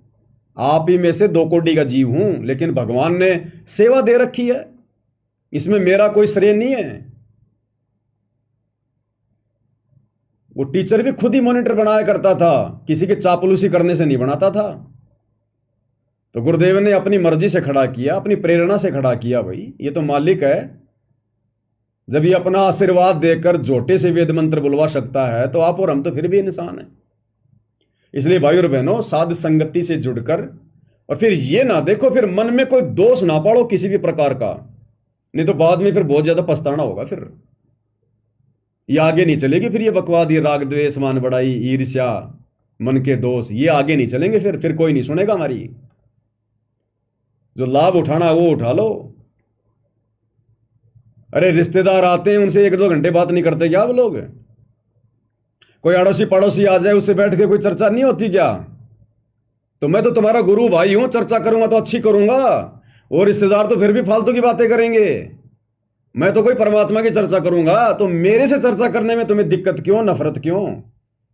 और रिश्तेदारों की तुम सारी बातें सुनते हो, अपने गुरु भाई की सुनने में दिक्कत क्यों? क्योंकि काल का प्रेशर, काल नहीं चाहता ना कि सुन ले। वो रिश्तेदार तो काल के जाल में फंसाएंगे, लेकिन यहां ये वाला मॉनिटर तो काल के जाल से बाहर निकालेगा मालिक के आशीर्वाद से। इसलिए काल नहीं सुनने देता, मन में जबरदस्ती ऊटपटांग हरकतें पैदा करेगा, राग द्वेष करवाएगा कि ये अपने आप को कहता कि मेरे को गुरुजी ने खड़ा किया है। कब किया इसको गुरुजी ने खड़ा? क्या जरूरत पड़ गई गुरुजी को निमित्त बनाने की? अरे 650 साल पहले भगवान भी बोल देता संस्कृत में श्लोक, फिर वो जोटे को निमित्त बनाने की क्या जरूरत पड़ गई थी भगवान ने? तो ये तो भगवान का काम है, वो किसको बनाएगा, क्यों बनाएगा, नहीं बनाएगा, कब तक बनाएगा, ये तो भगवान का काम है। जोटे ने थोड़ी कहा था कि मेरे को बनाओ निमित्त, मालिक ने हाथ रख दिया, बन गया। तो ये तो गुरुदेव की मर्जी है, वो मुझे खड़ा करता, किसी और को करता, किसी न किसी को तो करता ही।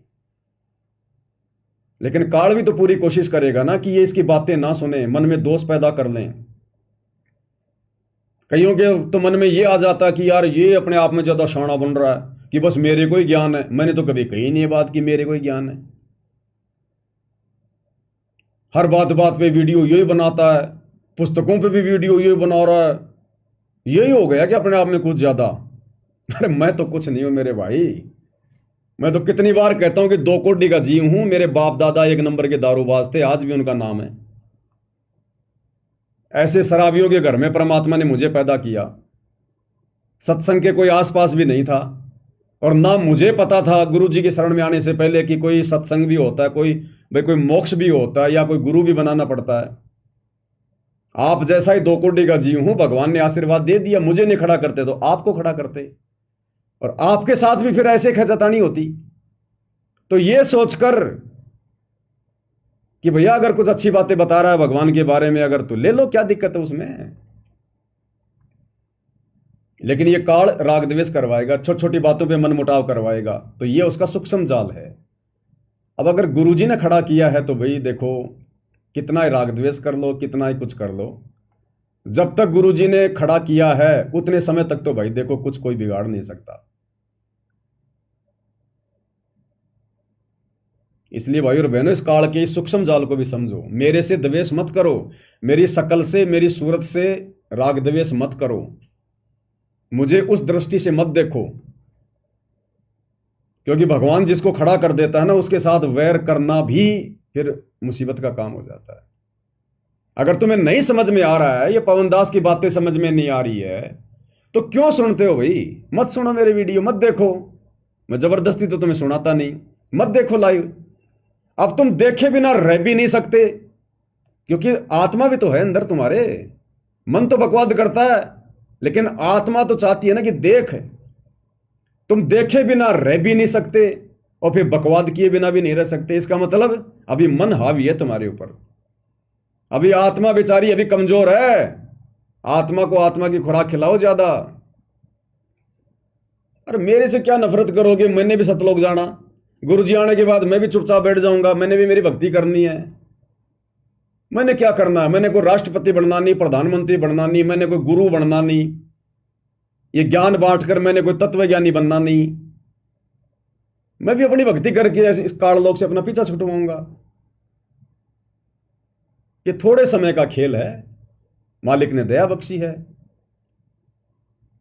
कोई फायदा उठाया जाए तो उठा लो, और नहीं अच्छा लग रहा हो तो कोई दिक्कत नहीं है, आप अपने हिसाब से चलो।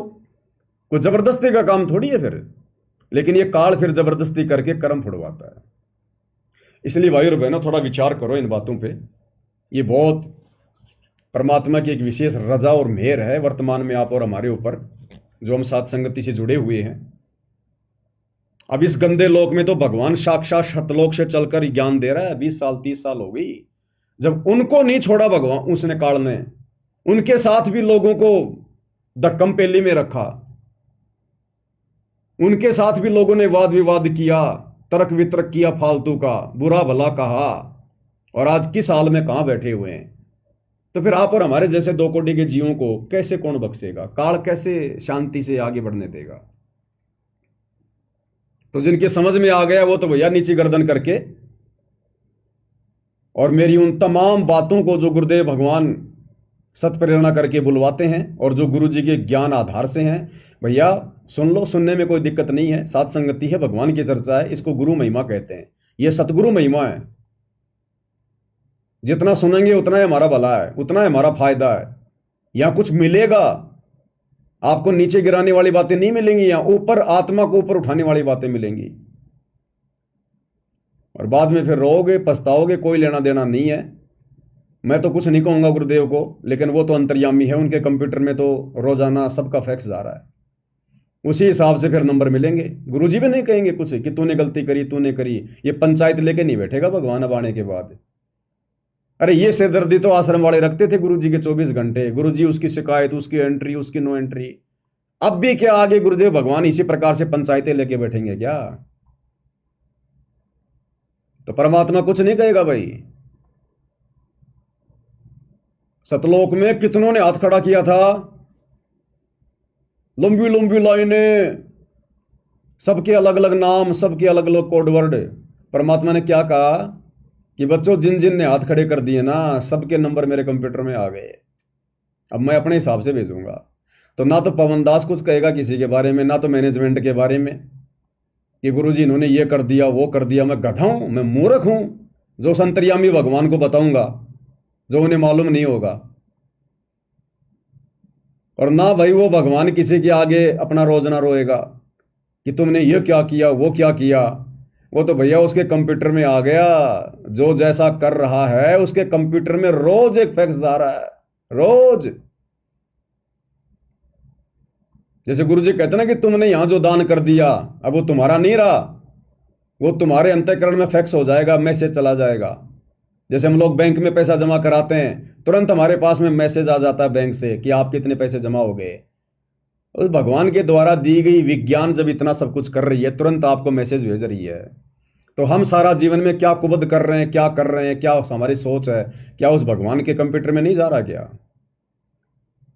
वो पुराना सत्संग तो दास ने आपको सुनाया था 4-5 दिन पहले, जिसमें गुरुदेव कह रहे थे कि यहाँ से नाम लेके चले जाएंगे, फिर अपने आड़ोसी पाड़ोसियों के दबाव में आ जाएंगे। ये तने माता नहीं दो कि तने वो गुग्गा नहीं पूजिया, वो फलाने का वो मर गया था, वो मर गया था।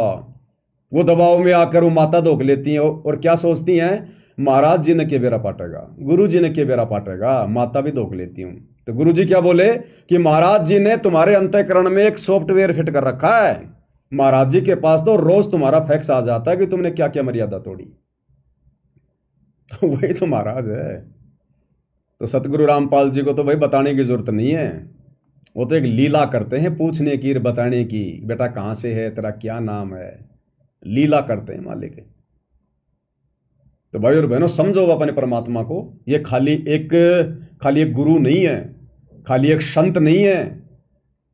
गुरु तो यहां बहुत हैं, संत यहां बहुत हैं, साधु यहां बहुत हैं, लेकिन परमात्मा यहां कोई नहीं है सृष्टि में इनके अलावा।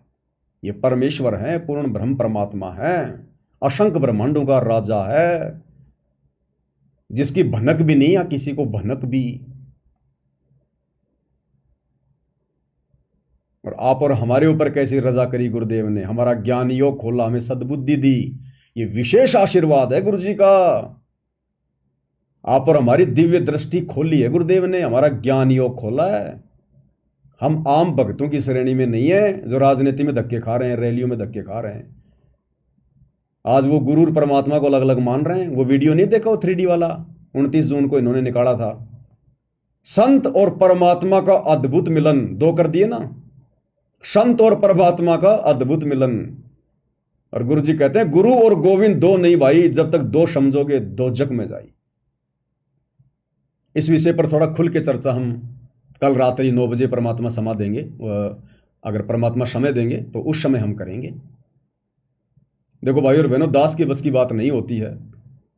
आज इस 1.5 या 2 घंटे की साथ संगति में 11 बज गई, 2 घंटे हो गए। आज की साथ संगति में दास के मुंह से परमात्मा ने जो भी कुछ बुलवाया है, ये मेरा आज का विषय नहीं था। दास ने ये बोलना ही नहीं था, दास ने सोचा ही नहीं था। दास तो उस 3D वीडियो के ऊपर कुछ पॉइंट और थे जो इन्होंने गुरु जी का जो कार्टून बना दिया 25 मिनट वाला वीडियो, संत और परमात्मा का अद्भुत मिलन, दास उसके ऊपर कुछ पॉइंटों पर डिस्कस करने के लिए आया था, लेकिन उनकी तो अभी शुरुआत भी नहीं हुई।